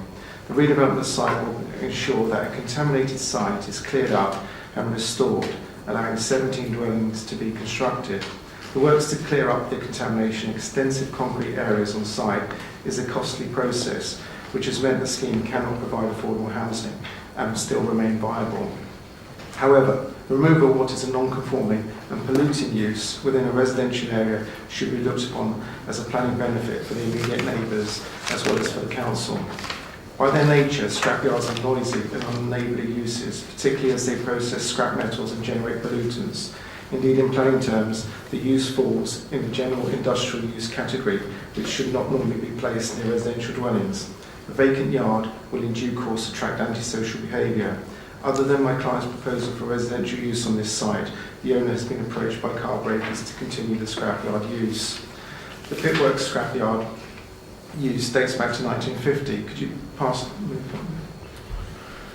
And predates most of the neighbouring houses, which were subsequently constructed in later years. Encircling the scrapyard use. Due to the long-established use of the site, there are no planning restrictions on hours of use or the type of number of vehicles that can use the site, or how high materials can be stacked in proximity to neighbouring properties. The aerial photograph of the site was taken around 1970 and shows scrap metal piled high up against the boundaries of neighbouring properties. Plant and heavy machinery moving the scrap metal around the site. Lorries delivering scrap metal and taking away the processed metals. The current low-density scheme of predominantly family dwellings, if you could go back, thank you, with garden areas and landscaping, offers the council the opportunity to see this hazardous general industrial use of this site cease, whilst at the same time ensure that the land is decontaminated and the site cleared to make way for a more appropriate residential use that is in keeping with the surrounding residential area. In summary, we concur with the officer's report's conclusion, where it is acknowledged that the site is previously developed land, located in a sustainable urban location, will not cause an unacceptable harm to the neighbouring amenity and will provide appropriate amenity areas for the proposed dwellings and enhance the area of landscaping. We contend that the proposal is in line with the NPPF as well as local plan policies and as such should be approved. Thank you for listening. Thank you very much. Oh, well timed. Right, the last pre-registered speaker then is Councillor Abdul Lois. Good evening to you, Abdul. Thank you.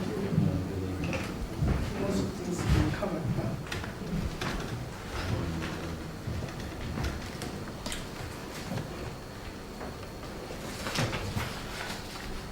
Good evening, everyone. As one of the local councillors for Lodden, where this application site is, I am aware of several significant concerns by the resident in immediate neighbourhood of this application site. My first point is around legacy of what this site was previously used for. This former use was for baking up items for recycling, which could cause contamination to leach into the soil of the site.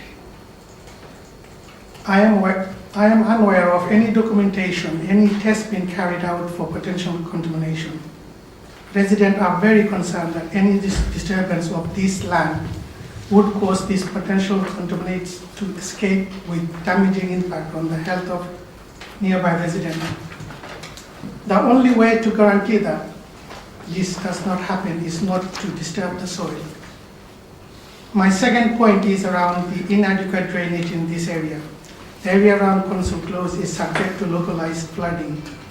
Due to the presence of a number of natural springs, the site of the former pits works is not immune from this flooding as well. Residents are concerned that this development would simply make this flooding worse. Again, the obvious way to stop increasing the probability of this localized flooding occurring is to refuse this application. If you are in mind to approve this application, can I ask you to consider testing the soil for contaminants and ask for suitable flood prevention scheme to address these two issues? Thank you for the time. Thank you very much. Right, I obviously took notes of what was the questions being posed by the speakers then, so I'm just going to ask the case officer to come back on them. And in order, it was height, density and overlooking. Then we had the drainage and what the plans are to prevent that.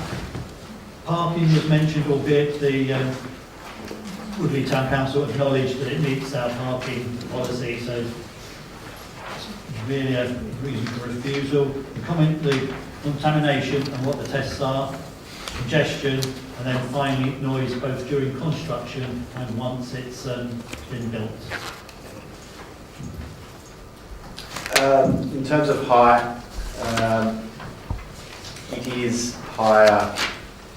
2.5 stories, it is higher than other developments in the area, other properties in the area. If we're looking at Hudson Road in the rear, There are some examples of loft conversions, but they're within existing lofts, so there'll be 2 stories in height, not built to 2.5 stories, which this application is. If you go to Coleman's Moor Road, the predominant height is 2 stories. There are some bungalows. The photo on the right there does show 2-story heights. I'll just scroll back to the street scene, which is generally indicative of what the heights are in the area. The thing on the left is the front elevation. It is 2.5 stories clearly in height. It does extend higher than what a 2-story building was, and that's evident here. This building here is 2.5 stories in the middle and 2 stories on the left and the right. So there is a variance in height, and that's generally about 800 mils to a metre, and that's the difference in height between the 2 properties. Notwithstanding that, it was considered to be acceptable at 2.5 stories in height. It's not to the extent that would warrant concern or an overdevelopment of the site or an inconsistent built form that's incompatible with the area. That's in relation to height. The contamination, condition 3 is a fairly extensive condition requiring remediation of the site and further details to be provided to the council prior to the development occurring. Majority of the site is concrete at the moment, so it would limit the amount of testing that you would be able to do prior to the lodgement of the planning application. So the pre-commencement condition that's been imposed is fairly extensive, and that should deal with the method of disposal of the concrete and the soil remediation if that's required. So for contamination height, drainage. There is a condition there. Sorry, I'm not familiar with what number the condition is. So that requires, in itself does require additional details to be submitted in relation to drainage and flooding for the site. There were submissions from residents in relation to the capacity of the existing sewer network. That is something that it will also be negotiated in post-consent negotiations with Thames Water to ensure that there is sufficient capacity to accommodate the additional residents in the area. Then we had noise both in construction and when built. Well, I'm thinking when built is going to be quieter than a scrapyard. I guess the residents at the moment would be appreciating the lack of noise from the vacant site at the moment, but there is planning permission for it to continue use if they did wish to continue that as a scrapyard. The density is found to be acceptable and comparable with the surrounding area, so by virtue of that, the noise arising from standard typical residential use is okay, is acceptable for the area. During the construction phase, construction management plan and method statement is required by condition, which will aim to minimise potential impacts in relation to noise and dust and everything else that comes with the construction phase. There are a large number of residents in the surrounding area given the location of the site, so some inconvenience is inevitable with the construction phase. The construction management plan does aim to minimise that. And then the other 2 points were highways, which was the parking and congestion. So in terms of parking, it does meet the council standards, providing 39 parking spaces and the right number of unallocated and visitor spaces that go with that level of development. In terms of the trip generation from the site, it's not a great deal. It's about 9 vehicular movements in the peak hour for 17 dwellings, and obviously there would have been some historic vehicular use of the site. There is some on-street parking at the moment, but obviously the site itself stands alone. It meets the council's parking standards. It's providing enough for its own needs. It's a public highway out the front. There's no parking restrictions, so anyone could park on there at any time really, and would need to abide by the highway code, obviously avoiding junctions and driveways. Okay. I will come to Bill first as the ward member. Thank you very much, Chairman. This site, they call it Pitts Works, but I'll start by saying that most people who live nearby call it the Bits. It had no attractive attachments to it at all. It was used as a scrapyard. You're saying it was used for the purpose of reclaiming perhaps mainly copper. I can say that I know that most of the lorries, and they were big vehicles that came down Coleman's Moor Road, were in fact carrying electricity meters, many of which you could find on Coleman's Moor Road after the lorries had been through. So I think in most cases, residents of Woodley and certainly the local residents would be pleased to see that this is going to go back to, or go over to residential use and not be used for commercial use in the future. There are issues. I mean, I think although generally speaking, as has been pointed out, they would be happier with it being residential. Obviously, as has already been said, the height of the buildings is perhaps a major objection, but there are some others. I think where the close proximity to existing properties is concerned, I think the problem with noise from vehicles starting and lights from the vehicles when they're coming back into the estate at night needs to be addressed. So perhaps boundary fences should be quite substantial in limiting the impact of lights from headlights and from noise. I'd like to see that. The concrete base, which we all saw on the site visit, is quite extensive. And although obviously this is going to be inspected and checked for contamination, I wasn't too sure whether that concrete is going to be used on the site or taken away from the site. If it's going to be taken away from the site, it's going to create quite a few vehicle movements into residential areas at Coleman's Moor Road. I would take it onto Barder Way, which might cause a few problems. I think some of the other queries, one of the queries that comes up actually in the report is that there is a sewer that runs underneath, quite a major sewer that runs underneath the site.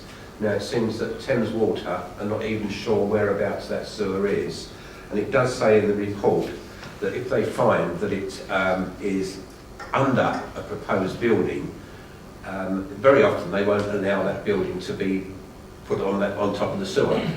So should they find the sewerage pipe running underneath the proposed building, does that mean we'll come back with revised plans again to the site? Do you want the answer now? Yeah, could you on that one? Yeah. So a lot of large-scale developments and urban developments, what you have is there's a known sewer or a known pipe running under them. What will happen is that they will do one of two things. They will revise the scheme to move away from that, or they'll actually pay Thames Water or do it themselves and come in and divert that pipe within the site. So it's very possible that if there is a main sewer there, they could potentially move it within the areas of hard standings of the road or the car parking or things like that. And they probably aren't going to know that until they actually start digging, which is a lot of the time. So you can normally do searches on the ground to figure out, and you've got historic maps, but a lot of times they haven't followed where they think they're going to be. So you could end up having it sitting in front of you again if they can't move it, or they could divert it. So there's two options.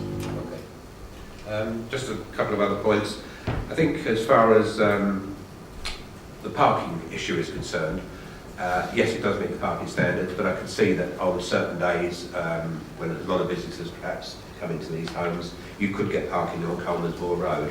Coleman's Moor Road is a very busy road. It's actually a through route from Loddon Bridge through to the Barder Way, which eventually takes you to the motorway. So it's a busy road, it's a bus route as well.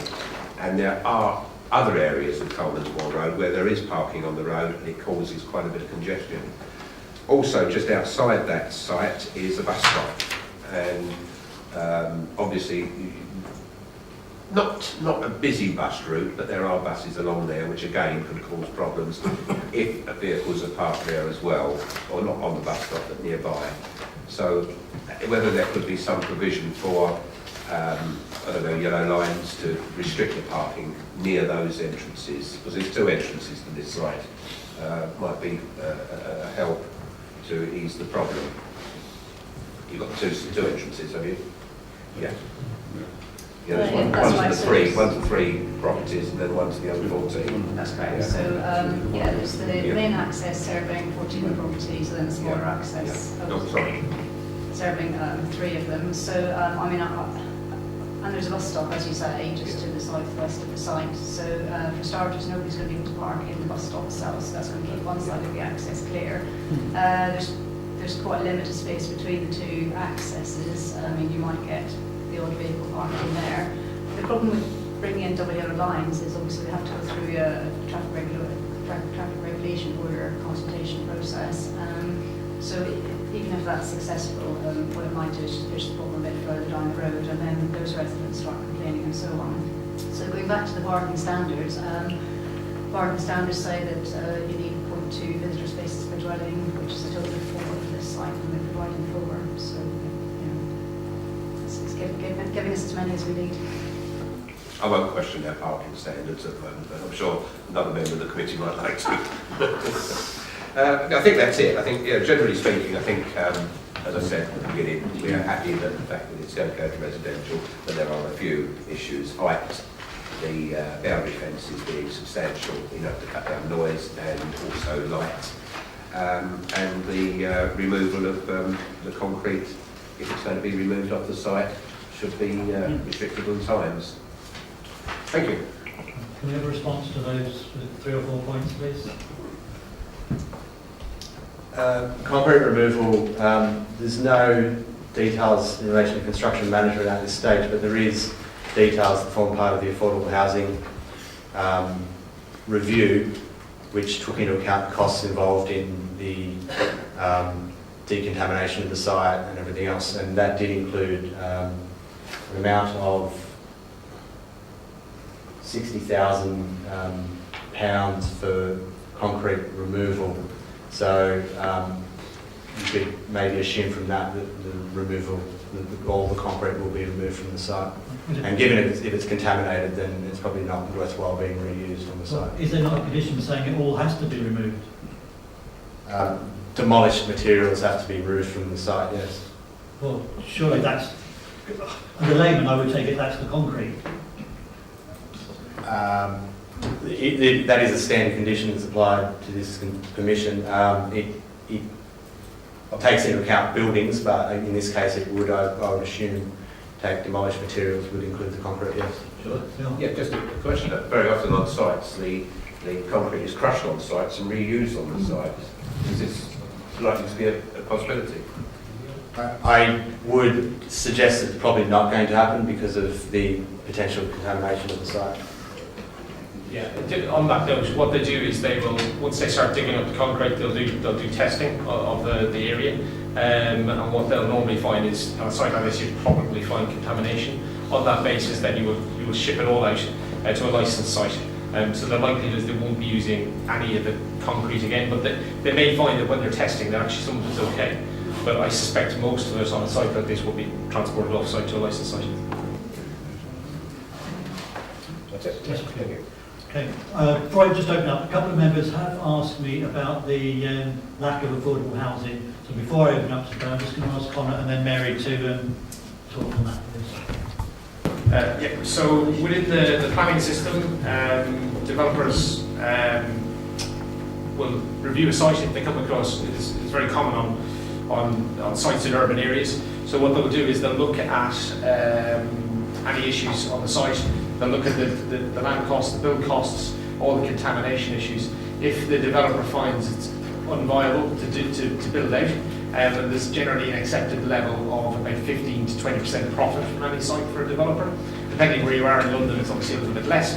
But yeah, so on this site, what they've done is they've looked at the contamination costs and the demolition and everything goes together, and they've told us, as well as silt and all the other costs that are involved, they've told us that it's not viable. It's been submitted to us, we've sent it off to a specialist to check the information, and they've come back and agreed that it's not a viable option in terms of development. I think the developer, I did see it somewhere, the developer is going to make roughly about 10% profit, which is a very low profit, and it's and any accepted planning scheme, you would normally say it's unviable in that case. So on that basis, they've submitted that. The only thing that always goes, unfortunately, is affordable housing. So that's what's open for reduction. SIL is not. So in this case, that's what's happened. They submitted a viability assessment. We've got it professionally assessed, and it said that it's not viable to produce affordable housing. Mary, could you just give some extra? I thought Connor answered that perfectly. I'm not sure I can add very much more other than that's obviously right, so as far as I'm concerned, legally. And if any members have any questions, of course, I'm very happy to expand on them. Thank you. So I don't intend to prevent any debate on this issue, and if members wish further clarification, then please ask.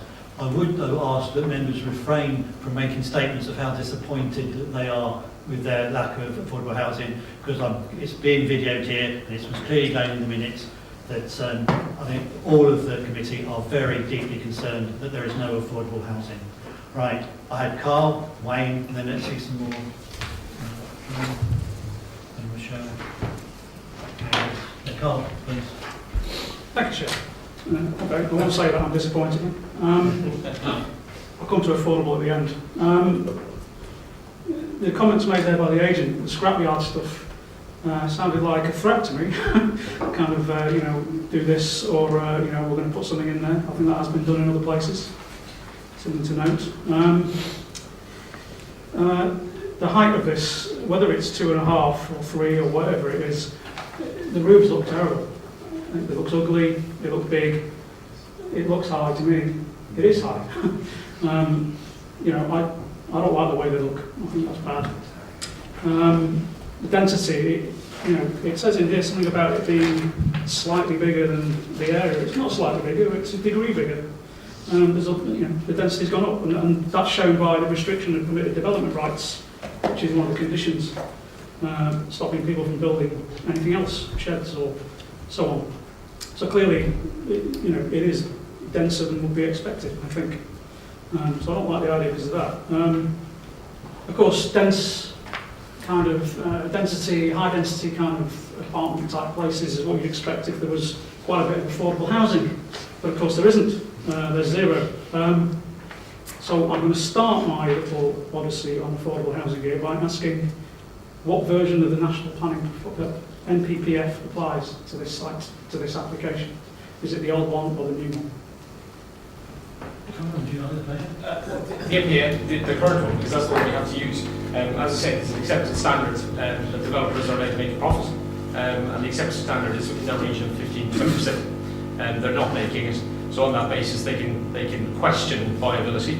As a council, we need to assess, and our assessors found their information to be robust and sound. So unfortunately, affordable housing is the thing that gives. Yeah, I don't like it, basically, affordable housing. I know it's in the planning system. I don't like it. It didn't really exist before 2012 and the original NPPF. I get the impression that what happened was if it wasn't viable, then you didn't get to build it. Unlucky. And I personally would like us to go back to that as a country, but that's not what we're discussing here, before we jump in. But the reason I did ask that question is that the online planning guidance linked to the new NPPF says clearly that we should be able to see the viability assessment. I'll quote some bits here. The inputs and findings of any viability assessment should be set out in a way that aids clear interpretation and interrogation by decision makers. I can give you the paragraph reference for that if you need it. And another one which says any viability assessment should be prepared on the basis that it will be made publicly available other than in exceptional circumstances. Even in those circumstances, an executive summary should be made publicly available. So this NPPF I hate, I'm now relying on to ask, where is it? Where is that viability assessment? And, if I work full time, I have 2 young children below the age of 6. I do on-call and I work 6 hours overtime on Saturday. I've got this agenda on Wednesday. And so, it's a lot of work to go through this, especially when the application gets deferred, like the last one. But it's a lot of work to go through stuff like this. And, we need that information at the time this happens. So if we haven't got that available, even if we have got that available now, I think we should be deferring this so that it can be looked at, because that's a requirement of the NPPF that we get the chance to look at it. And clearly none of us have seen it. So where is it? can we see it? Can we defer this to find out what it means and interrogate it? Mary? Generally, there's two reasons why you don't see the actual assessment. So I can't remember the wording from the NPPF, to be fair. So, but the two reasons are that, first of all, the people who do the assessment tend to be qualified. It's just rather like that you accept, for example, what highways officers say, usually. But you know that they're professional. So it's all done on a professional assessment. So it's a bit like, you know, professional planning officers coming back to you and saying about certain things in their professional opinion. Yeah. So there's that. The other thing is that's more problematical is that there is confidential information in there about the company's profits and losses and this kind of thing. I haven't seen the assessment at all, but that I'm just giving a general response to you that there's often sort of things in there that are confidential that we wouldn't like to. The continuation of that quote I just said is, information used in viability assessment is not usually specific to that developer and therefore need not contain commercially sensitive data. In circumstances where it is deemed that specific details of an assessment are commercially sensitive, the information should be aggregated in published viability assessments and executive summaries and including as part of total cost figures. So, and then it goes on to talk about how you would get an exemption from publication. So the default is that it should be public, according to the NPPF. Yeah. It's not the companies. I understand that. It's not the company. And anyway, their records are usually in the company's company's house, and you can go and see what they are. But what this is a scheme which is they're about to enter into contracts. They're about to, hopefully that's what they hope to build on the site. They're going to want that kind of thing kept secret because they don't want to scupper their future contracts, what deals they come to on the actual scheme. So it's that that's going to be confidential. As I said, to be fair, I haven't seen the viability assessment, but they will have an argument. I mean, for example, under FOI, if someone wants to look into our contracts that we've yet to tender for, we can retain that because it will sometimes affect the value of those contracts and we'll pay more than we shouldn't do. So I presume it's the same for a company. They've got their, I think I won't push this any further, but I will say that if we're not going to see that, we're not going to defer to see it, and I will be voting against this as contrary to the national plan. Also friendly. Can you have a comment as well, mate, please? Well, I understand it's online. In case someone wants to jump in. So the information, I understand, has not actually been published in this instance. A lot of times it isn't because of that commercially sensitive information. So I understand it's on here. I'm sorry, I'm just trying to look at it now. Do you want to? So I'll add our review of the viability assessment is online. The actual figures that were provided by the applicant are not online. I mean, from experience of dealing with viability assessments, normally you would not see. So, unfortunately, it's just that it normally is a professional team that will see the details, as Mary was saying, of that because of commercial sensitivities. And there is that reliance on, for instance, if you had a drainage officer here giving you advice on detailed drainage matters, you kind of have to rely on them because they're the experts in it. And as officers, we're the same. We have a good indication of where things sit and if things look right or wrong. But actually, we rely on this sort of profession to give us the advice if it's okay. Okay, I'll just say that my interpretation of what I'm reading is that the old system allowed that to happen. That confidentiality was pretty much sacrosanct under the old system. It is not under the new system. It must be publicly, and it has been published then. That's fine. I haven't got a copy of it. No one told us about it. It isn't in here. So this needs to be available to us. I'm thinking future here, maybe very near future, in fact. I'm thinking future here. And for this one, if we're not going to defer it to see this information, that's fine. But I'm going to vote against it on the basis it doesn't comply. My understanding of what Connor said was that isn't there a summary of the council's opinion is on there, is what you said, wasn't it? The summary document from our professional who've consulted us is on there. So there is a review of their viability assessment, but not the details of the viability assessment. I guess I wouldn't know whether what the MPPF is talking about is a review. It'll say, it says any viability assessment should be prepared on the basis it will be made publicly available. So that says, to me, the viability assessment should be available. I don't know whether a kind of, it does also talk about executive summaries. Maybe that's what that means. That's fine, but I mean, that needs to be discussed, I think. I mean, if I'd have spotted this earlier than today, I would have brought this to your attention a long time before today, but I only spotted it today, so sorry, it's a bit of an ambush, I know, but you know, we need to see that, I think, certainly in future, and preferably for this one. Okay. Well, I've got Wayne, then John, then Rochelle, then Angus, then Malcolm. So Wayne. Right. I'll come back to your point in a minute, Carl, because it's very clear, and John sat there would know better than us, because it should be done through charter. As Mary said, it should be done. I do it in my day job. You rely on chartered accounts being done by chartered surveyors. So if I'm one and John's another, you know, and he puts a provisional sum in, like there's 60,000 in for the demolishment of that concrete, and John agrees with it, and you agree the figures. The bit that I don't understand in all of this, and I never have, is where you take land values in. Because everybody knows what square meterage costs are, depending on levels. Okay, so if you're going to build to a certain spec, you know, say, well, £1,200, £1,500 a square metre or square feet, whatever parameter you use. But the big unknown is the preparation of the site and the land value. But I don't know that, and I'm sure that viability would come that the man on our side would have said, okay, I certify that figure as a figure within book values. But anyway, and I agree, I think it would be nice to have seen it. But Simon, my questions are, number 7, the neighbour number 7, do you know if that bungalow that we saw in the back at the bottom of the garden at number 7, is that permitted development?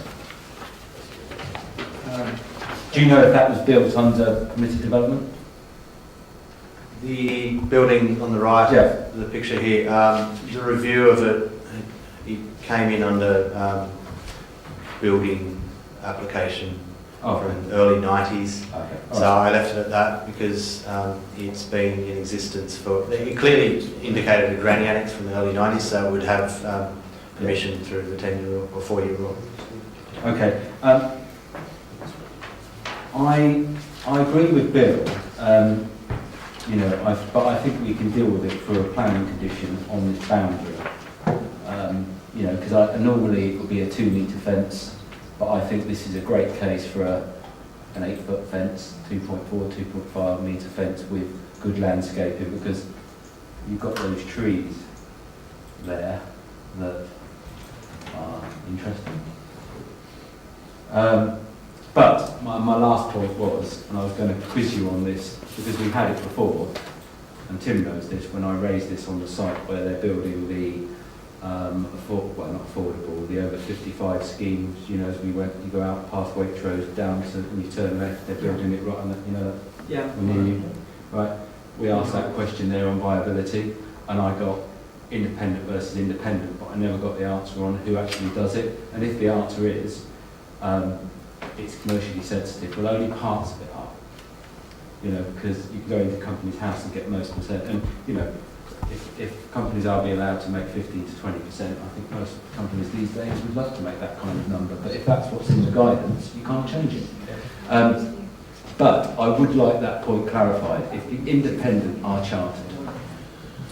So I'm just looking at it now actually. So our review of the assessment was done by Kent and Carracroft, who are RICS assessors, RICS valuers, so that's their job, that's what they do. Yeah, well, I know.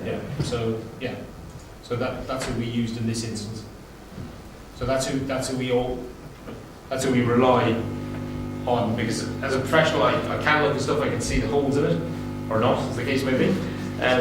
But I wouldn't be able to make a professional assessment on if it meets the criteria for all the financials attached to it. And I think what would be sensible, if you had a situation where you had lots of provisional sums, because some people do that, and it gets you out of a lot of holes. Yeah. No pun intended. You know. But as long as this is being certified pre and post, and I don't think there's a problem. Yeah, agree. Okay. I was just going to add, I can offer a summary of the affordable housing review that the council consultant undertook, if that does help at all, providing figures, general figures of the abnormal costs that were involved in demolition and the profit return for the applicant, if that's required. Well, sorry. You get the sense that the biggest variable, unless you're going to build at gold, is land values. You know, and that's your biggest variable. You know, because it don't matter if you live in the centre of Reading, RG1, or the centre of Windsor, build-out rates are not very different unless you're in Mayfair. So the only variable is what is allowed under this independent guidance is what is allowed under land values. And I don't know, because that site could be viable every day of the week. It's what you pay for the land. But that's just, you know.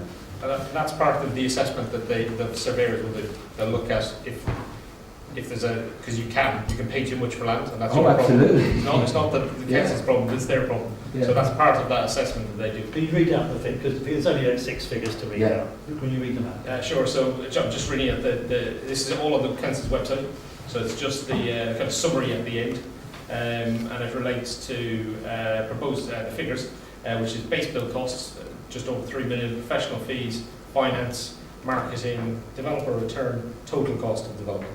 So it sets out all that. So they're the things that they will have looked at to come up with to in essence agree. So what you'll have is a lot of times you'll have our assessors not agreeing with the developers. That's quite common. And in some cases they still may be way out, but they still may not have to provide affordable housing.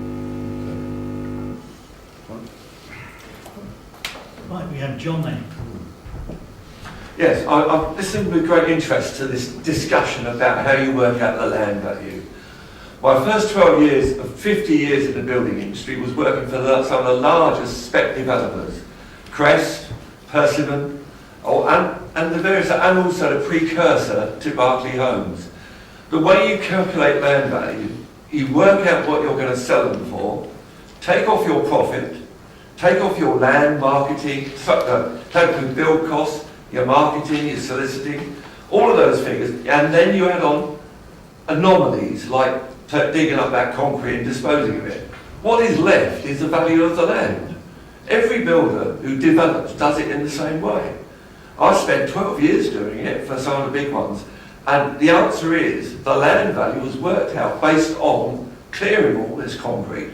I don't know how it cannot be viable, because they will only pay for the land what it's worth. And what it's worth is after you take off the cost of decontamination.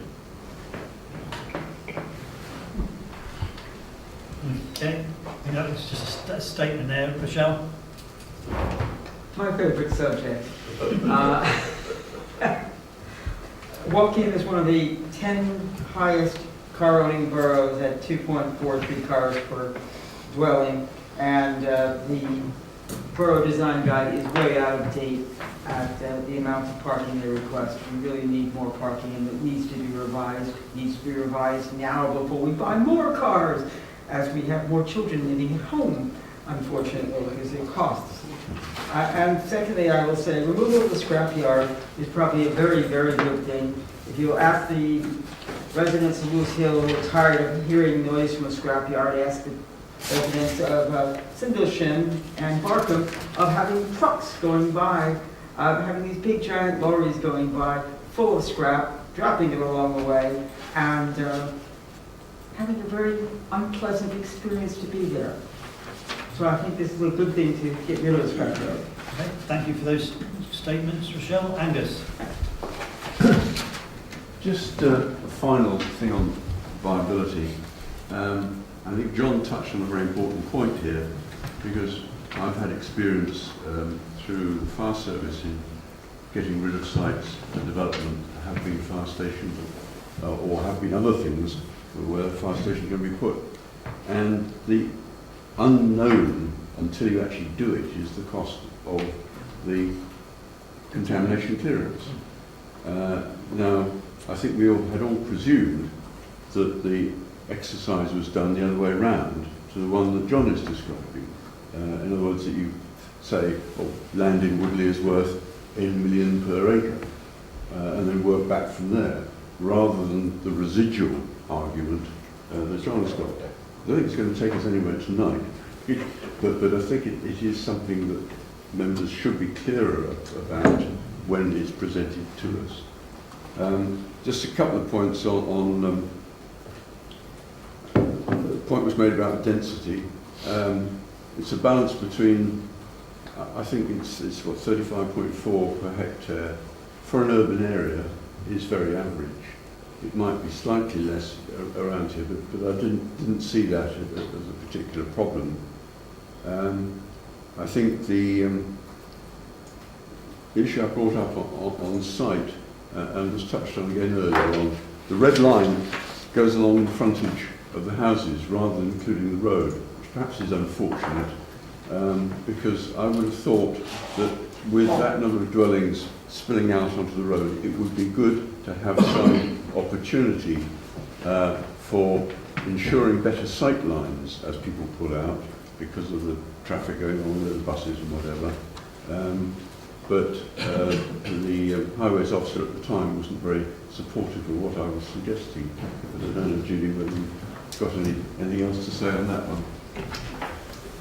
So in terms of sight lines, they've got a visibility display drawing in the transport statement which shows that they're proposing what's required in accordance with manual street standards for a 30-mile-an-hour road, which is 2.4 metres by 43 metres.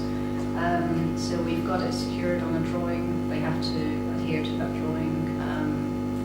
And I think that the transport statement also referred to a speed survey that was done in 2017 where the majority of speeds were actually less than 30 miles an hour on that road. So we don't have any issues with visibility displays they're proposing. Of course, that's the odd one, because the more parking there is around, the less the traffic could go more than 30 miles an hour. Technically, I accept totally the sight lines are there, but sight lines become irrelevant if you can't see out because there's a car park there. But I won't go any further. Malcolm. Two, three questions. One is my favourite question on all of these. How wide is that road, that internal road? It's not a public road, obviously. Single vehicle width, is it? I can't read the numbers on some of these things, they're too small.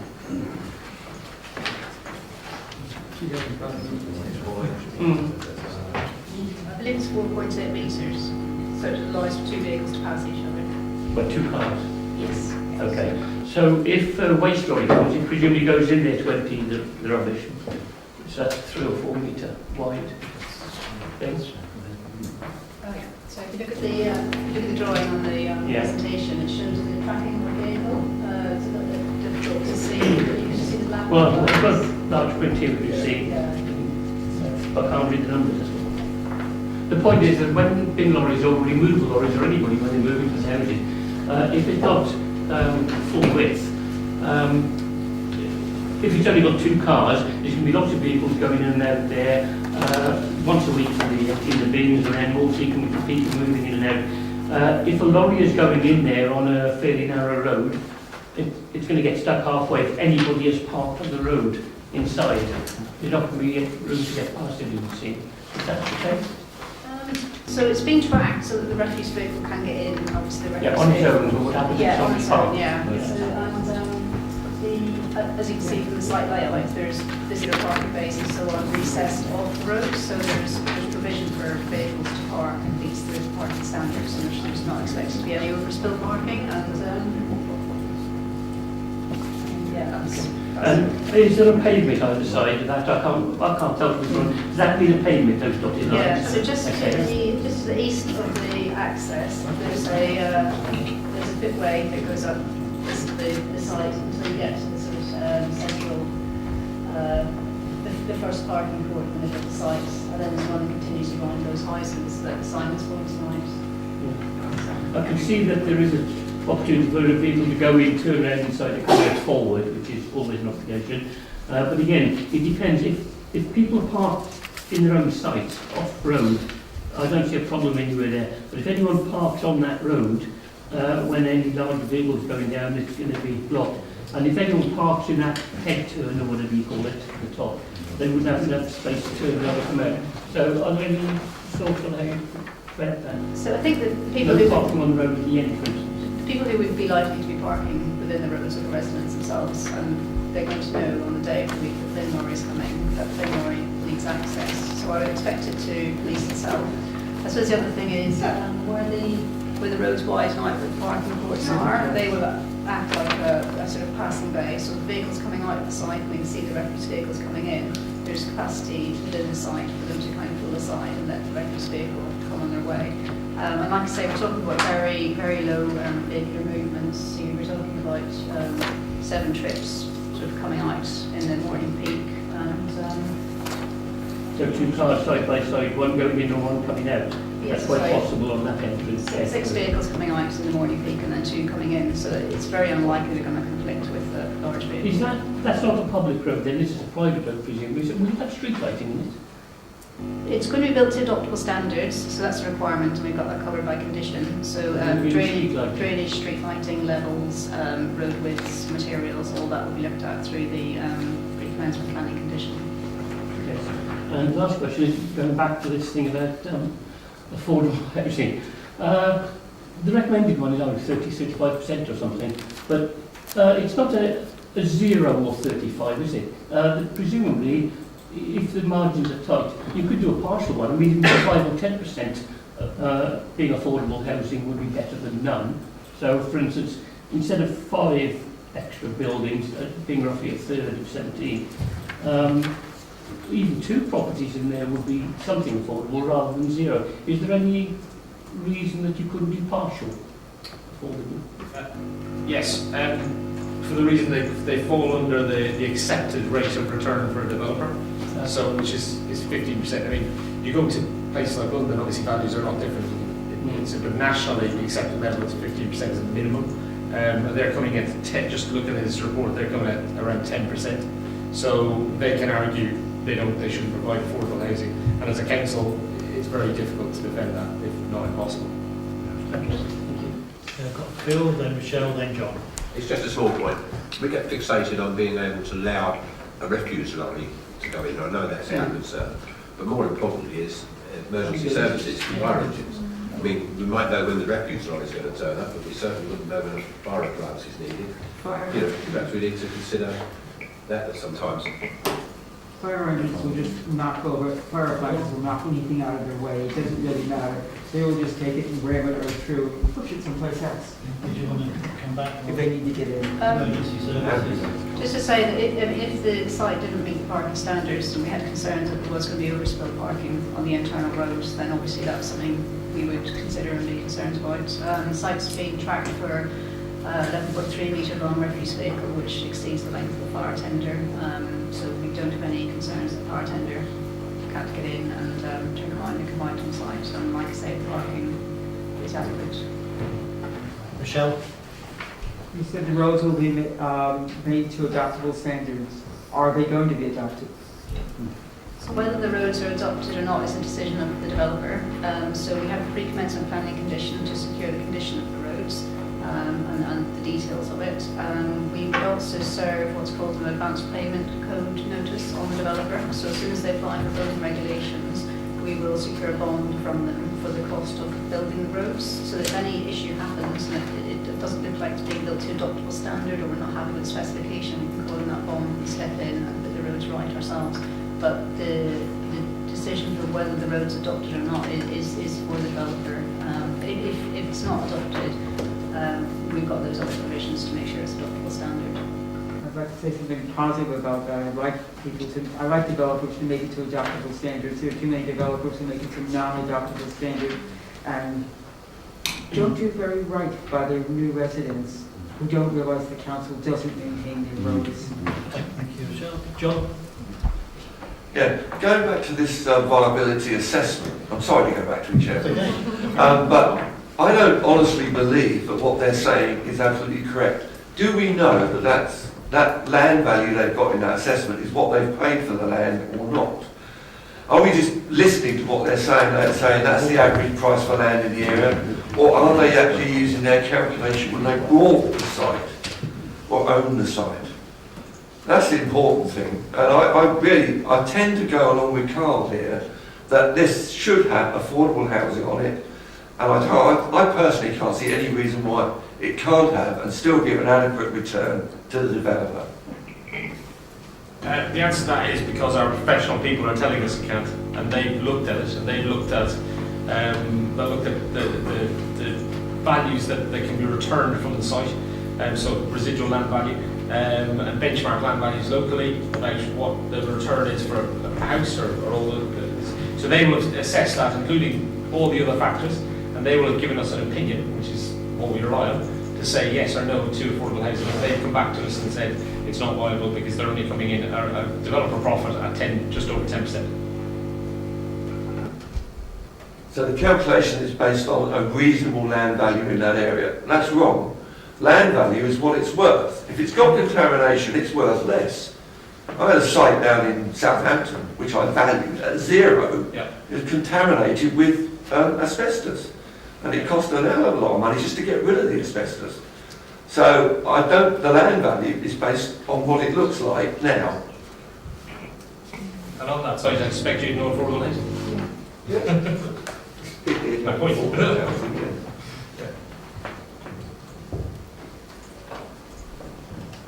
Okay, members, are there any more questions?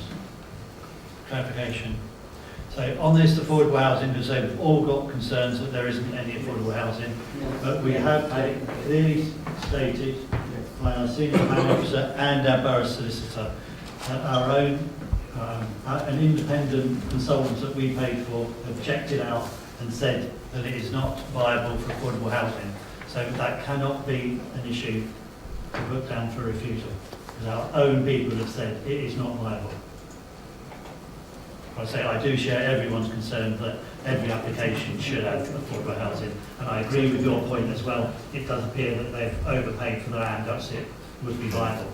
Well, it looks like the developer is the original owner of the land anyway, so he would have bought it years ago, and he would have done the contamination. So he ought to be clearing up his own mess in the first place at his expense. And secondly, can we ask that these experts give us a talk about how they do this calculation, so we can understand what the viability assessment is and how it's calculated. I can ask Callum in association with Ghana to organise that for us. Michelle, then Angus. The borough is the same way when they did Elms Field and they're building no affordable homes. But Michelle, can we stick to this application? I'm Because just it is saying getting that late. based on what you're saying, the viability studies seem to be very questionable in this site, in other sites, including Elms Field, and other sites in the borough. And they just seem to make up the numbers, I feel, at times, so they don't have to put affordable homes. Thank you, Michelle. Angus? I don't think many people would buy this site until they got planning permission. Before we go to the vote, are we going to have a condition about fencing height? Good point, Angus. Thank you.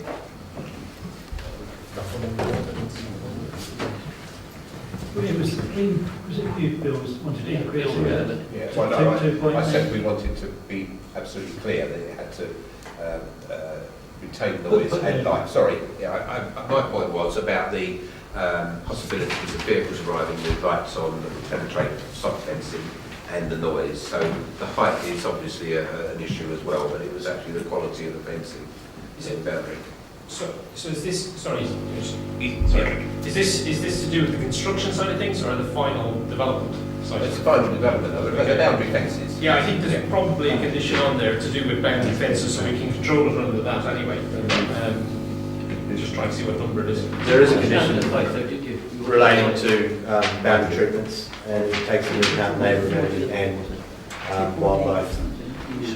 There's also a condition about lighting from the buildings itself, so they'll be reviewed. So to Angus's point about the height, would that be So my understanding was the light issue was from headlights in the cars, and the fence, the height of the headlight was much lower than the height of the standing fence. So I didn't see an issue with that, and in terms of the sighting of the parking in the site as well.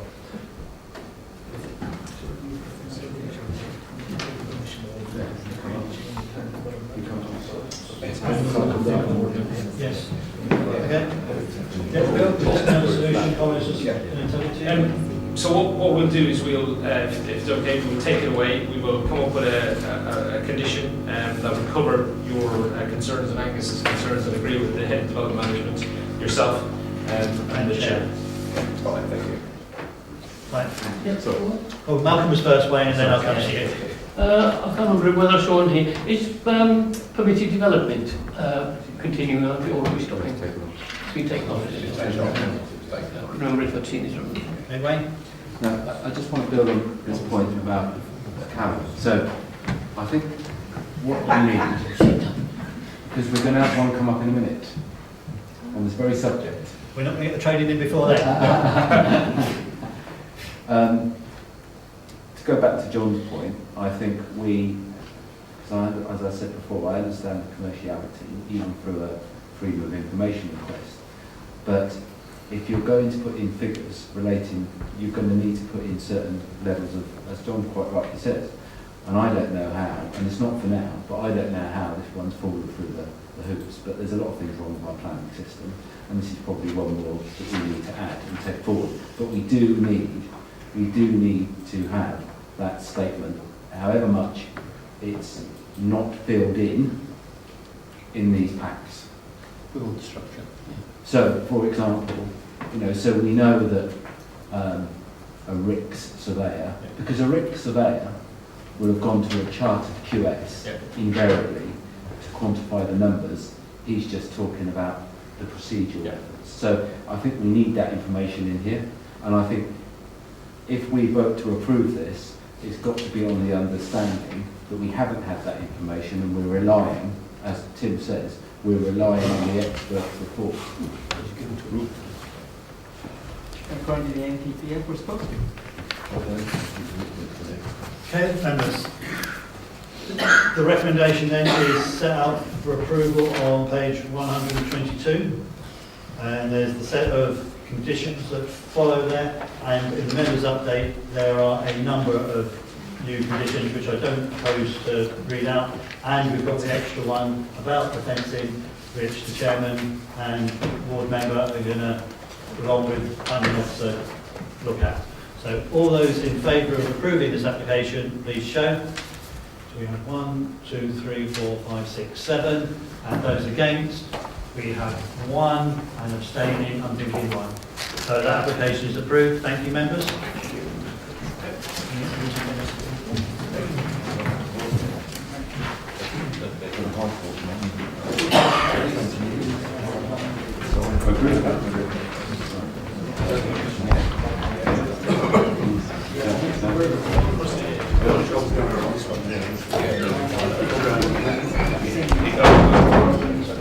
Can I ask our guests to leave swiftly if they're not going to stay for this last application, please?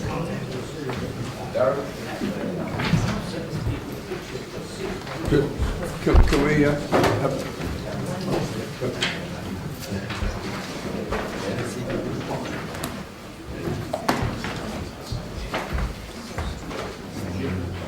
Good night.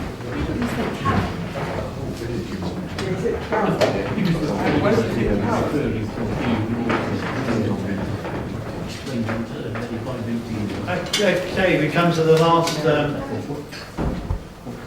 application on the agenda tonight, which is item 76 on page 201.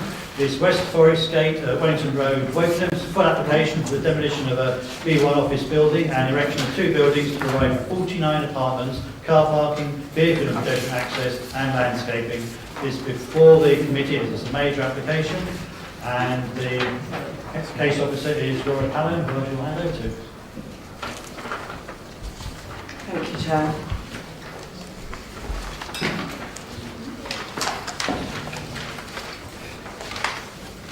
Sorry, I just can't get this mouse to work.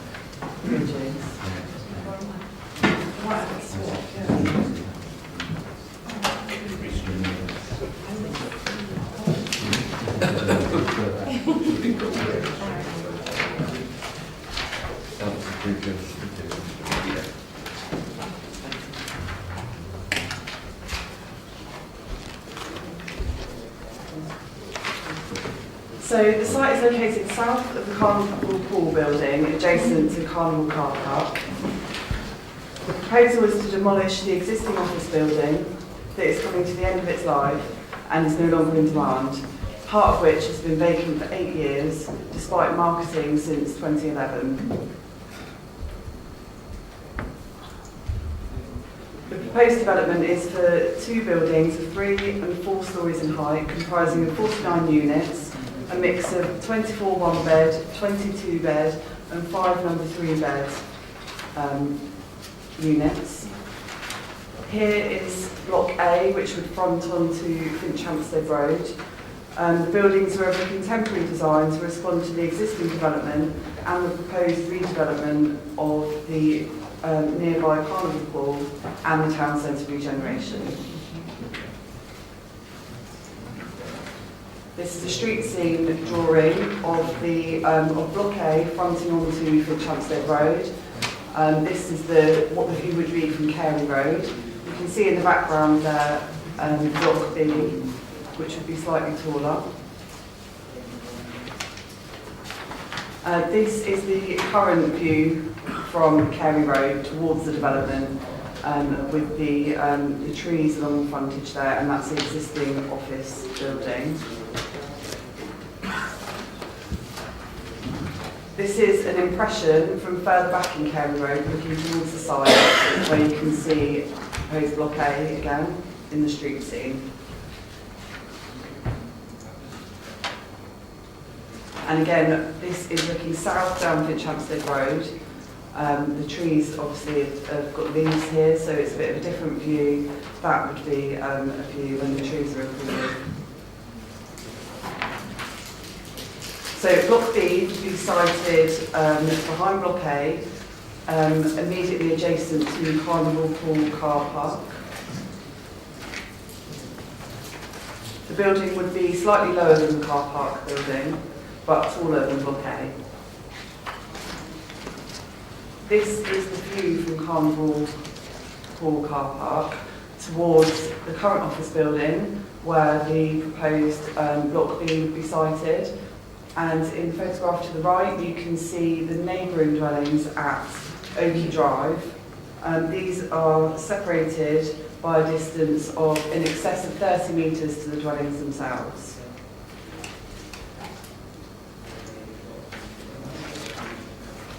The proposal includes 44 unallocated parking spaces, and it's proposed that there would be 4 of the units, 4 of the one-bedroom units, with no allocated parking, and it's expected that there will be car-free developments. Therefore, condition 19 is proposed to secure a parking management strategy or plan, and condition 18 is to secure a scheme for vehicle charging points.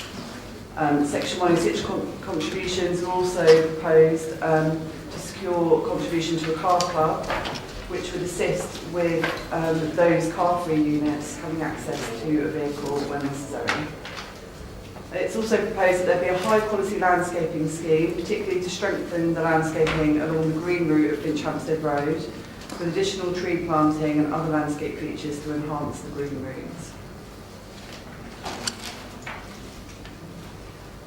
These are impressions looking into the site of the 2 blocks and their relationship with each other, looking from the railway line in the top view there, and in the bottom picture, that's looking from the access road into the development, and again that's an impression of the relationship with the 2 blocks. There's also open space proposed in between the 2 blocks, along with parking. So the application is recommended for approval, subject to conditions and completion of the Section 106 agreement to secure contributions to My Journey, the Car Club, public realm improvements within the town centre, and an employment skills plan. Members will see from the update there is an amendment to condition 18 to remove the need for a travel plan because it will be contributing to my journey, and that will be replaced with the electrical vehicle charging condition. Also within the update, we've clarified the likely measures that will be set out in the parking management strategy, which would include signage, making residents aware of the point of purchase of the car parking available to them, parking permits being issued, and management of the use of the spaces to be overseen by a management company.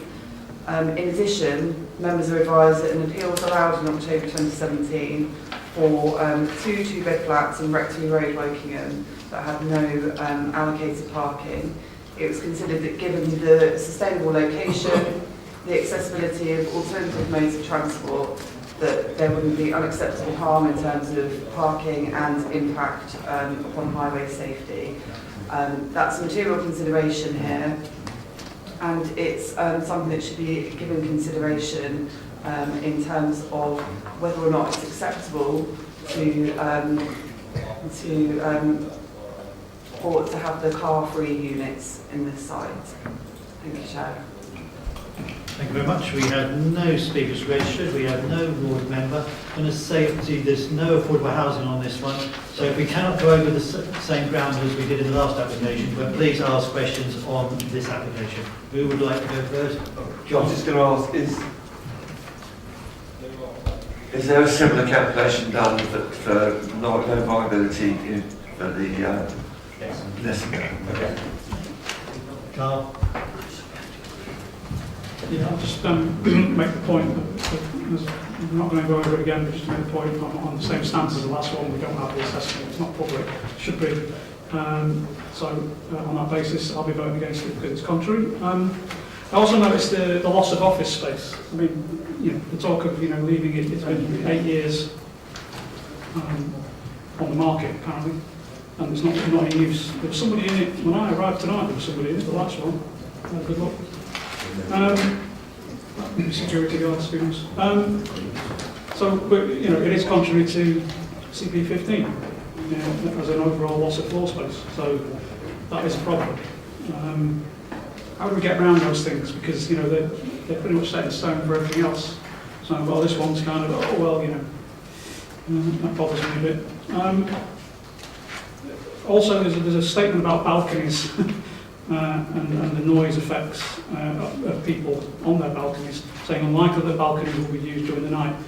Someone who lived in Barcelona for 2 years on the 5th floor with a flat with a balcony. I'm very surprised to hear nobody's on them during the night. A little bit more. I was going to say, if they haven't got balconies, perhaps they could go across Chelmsford Field, except it's not there anymore. The parking, we're getting serious. The parking is clearly insufficient. You look at all the comments, everybody's complaining about that, Town Council, a lot. I'm interested about the car parking management plan, and there's 44 spaces, 40, how many? 49. 49, and it mentions visitor permits.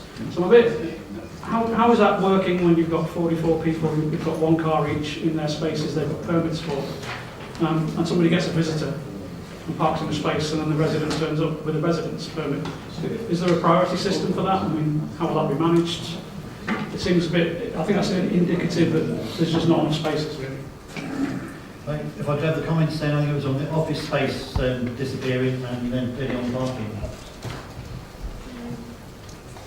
So to clarify, part of the building is vacant, and part of the building, I think it's the second floor, has been vacant since 2011. So it is occupied on the ground and part of the first floor. So they've struggled to find a long-term occupier to actually occupy the whole of the building. And there's various reasons for that. They have given us a marketing report and shown us their marketing strategy and the interest that has been shown in the building over the past number of years.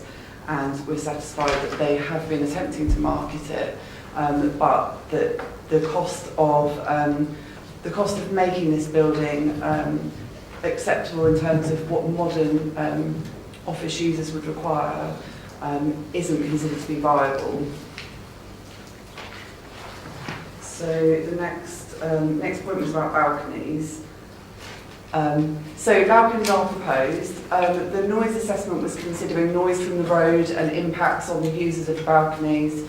I think the point we were making in the report was really just they're less likely to be used at night. But obviously there is noise experience from the road and the adjacent railway line. The railway line will be more intermittent. Obviously through the night that's less of an issue. And again the road's quieter at night. And the final point was that one too? Parking. So there is 5 units, as it says in the report, which will be car-free, which is precedent has been set for already in the town centre. So first of all, the Redgrave Road appeal that Laura mentioned, but also the beach place development in the town centre region involves car-free development. It's considered a very sustainable location in terms of other opportunities to travel other than private car. The railway station is just up the road, there's buses that pass the site, shops, future cinema, all sorts of services and so on are within a walking distance. Furthermore, there's contributions being secured towards My Journey, Car Club, Denmark Street improvements, and there will be an adequate level of cycle parking provided for the site. So we're quite happy with parking. There was a question. Sorry, there was a question how it was going to work with the parking permits, giving one to each residents, and then how the visitors get one as well. Is that too detailed at the moment? I'm afraid I haven't seen the parking management strategy. I'm not quite sure. It's a framework strategy. As a covered by condition. Yes, so the full detail would be. Yeah, The full detail of the parking management strategy would be agreed through the condition. There's a framework one in place with some suggestions, but obviously then we need to agree that if we were to be agreeing those details by condition, we would agree how that would actually operate and work to ensure that parking does provide for visitors and the occupants. Wayne, then Angus, then Michelle, and then Malcolm. I think in listening to residents over the last 9 months, I mean through the local plan update, this will be, I think residents will welcome this, because one of the things that Reading have been on one hand very successful in doing it is building up and applying flats quite close to Reading Station and around the Oracle, and it's become quite a destination for young people to live. We don't have that luxury, although we've got some of the best networks into London. So I think on a very positive note. But on the other hand, Reading have been really criticised the way that they've converted their office blocks, because they've lost all of the affordable housing contributions, and this is probably this policy is probably hitting Reading very hard, because they're not building the affordable housing that they should be building, and the council have been heavily criticised on that. So I think the sooner we get to the bottom of this, so this works in our favour and for the residents of Woking, the better. So I think there is good and bad. I personally don't have an issue with it. I think it's a shame that they couldn't have used the existing building because it looks quite nice, and therefore save money and put affordable housing. But if they can't, they can't. So be it. Angus. The fault in what Wayne said is if they converted the existing building, they wouldn't have even needed planning permission. It's under the government rules. Yeah. It's wrong. Now, I think where we've seen, I think there's one site just opposite that has done similar things to this, and then of course there's the big development down Wally Millers, where the site for many years wasn't marketed, and it's now 250 apartments next to Little. And that seems to work with the same sort of parking provision. So I support the scheme. I hear the doubts, but there is, for visitors, the parking, they'll have to pay for it, yes, in the Carnival Pool, and there will be more parking opposite when Asda comes along. So I think in general, this is a very desirable site in the centre of town. Michelle, then Malcolm. We want to see exactly what happens with parking problems, just go to Outfield Crescent right around a little ways away from there and you'll see exactly where the disaster is. The problem is going to be that some of the people buying some of these flats or living in them will have works vehicles, and where in the world are they going to put them? They're not going to be doing this. The last part is the car share scheme, which is one of those things you might find in London, but somehow no, I can't think of this really being that successful in Wokingham. And lastly, saying the bus service is wonderful in this area is rather an exaggeration, I should say. If you've ever tried to get to someplace else other than Reading or Bracknell, you've got a really hard time getting there by bus. So I'm sorry, trying to say that people won't have cars, they will have cars. It'll be they'll be pushed out to one of the other areas around here, which will be annoying. And lastly, why in the world do they say Finch Hampstead Wokingham? It's not Finch Hampstead, it's Wokingham itself, it's in Westcott. Finch Hampstead is nowhere near there, it's a good distance away. It should say Finch Hampstead Road. Yeah, it should say, you could say Finch Hampstead Road, possibly, but saying Finch Hampstead is kind of like saying, oh, we're going to put that in Arborfield, or something of this order. I just don't think that we're actually looking at this. And lastly, of course, agreeing with Carl, I think it's abysmal that we don't have affordable housing here. That's agreed with us all, Rochelle. We're all unanimous in that. The car club. The car club.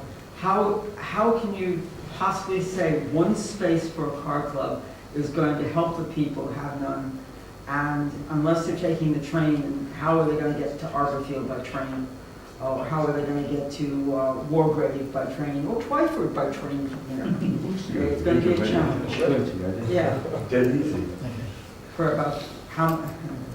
Right, so Rochelle, is there a question? Yes, the car share. The car. How is the car share going to work? Yeah. Are you in a position to say at the moment? Or? Yeah, I guess so. So at the moment there is actually a car club, which is different from car share. So a car club is where you pay a membership and then you pay as much as you use the car, and the cars are generally parked around the streets and so on. There's already a car club operating in Monterey Park, which is in the South Wokingham SDL, and that seems to be going quite well. We've done an early study on whether Wokingham Town Centre would be a good area for a car club, because it takes a critical mass of residents and the right sort of demographic sort of makeup and so on. And the report says that Wokingham is a good area and it could sustain a few car club spaces. So the money that would be provided by this development towards the car club would enable that to be set up in the future, and we could collect other But contributions. there's one space and there's 49 dwellings and 5 of them are no car. How are they going to fight over this one car? That's what seats.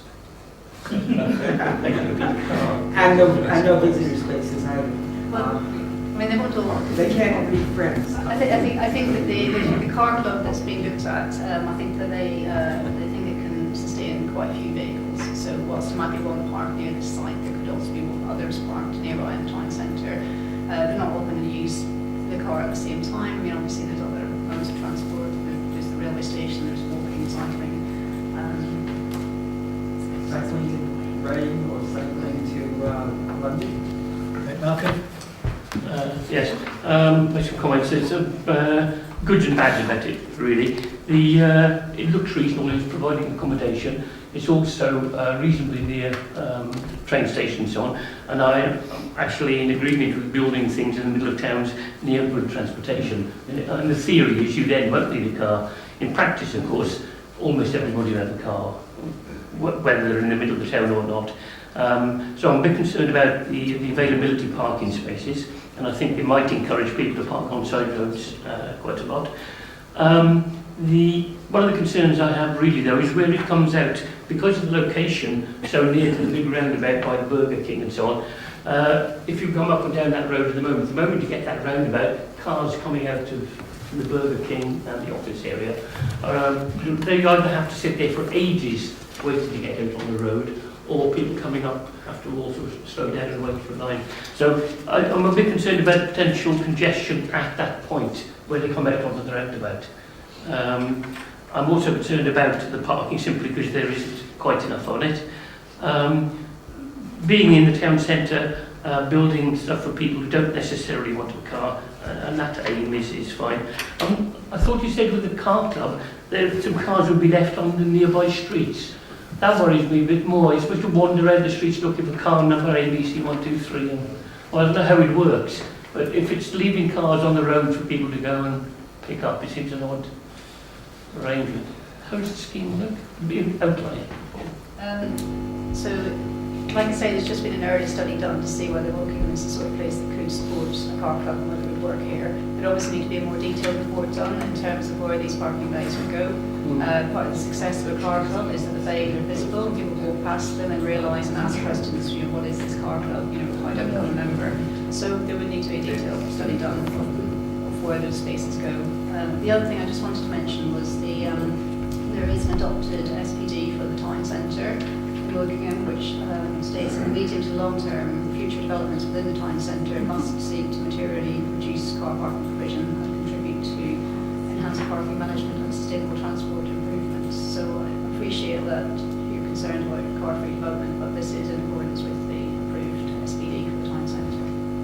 And then the new congestion, as I said, is the other one, Yes. which is just 100 yards up the road from where the southern relief road's going to come out. That is a very busy road, so I'm concerned about that. Yeah, so if you compare the proposed proposal for 49 dwellings and you compare the existing office space, which is over 1,000 square metres, the proposal is actually going to reduce the level of traffic coming onto that Rhineswax, particularly in the P car and in the AM P car. I mean, in the PM P car is quite equivalent to future residential use and current office use, potential office use. John? This is a car club. Now, I've got a friend of mine who lives in London and they have a lot of car clubs there. You have two choices. You either be a renter or you rent your car out. So you can have, and one person has a car and he puts it online and you have to book online. The only thing you need to do is plan your journeys, when you want to go and when you want to come back. And you book that time out, the car is there waiting, you drive it and drive it back, and that's it. I wholeheartedly support it because I think it means one car is used a lot more and has good use out of one car. Whereas if you're in London, you might just not use your car for a whole week. And I think we'd like to see Wokingham where people use access to other cars or other places so they can get around a lot easier without having all these cars parked on the streets. So I do support this car. Thank you for sharing that experience. Thank you. Right. Members, it's nearly 10 o'clock. Are there any more questions seeking clarification on this application? So are we happy then that I can go to the vote? Set out then on page 202 for approval. There's the conditions as set out in the agenda. There is the removal of, in the members' update, there is removal of the one condition and then the insertion of another one on electrical charging. That's it really. All those in favour, please show. We have 1, 2, 3, 4, 5, 6. Those against, we have 2. So that application is approved. Thank you very much, members.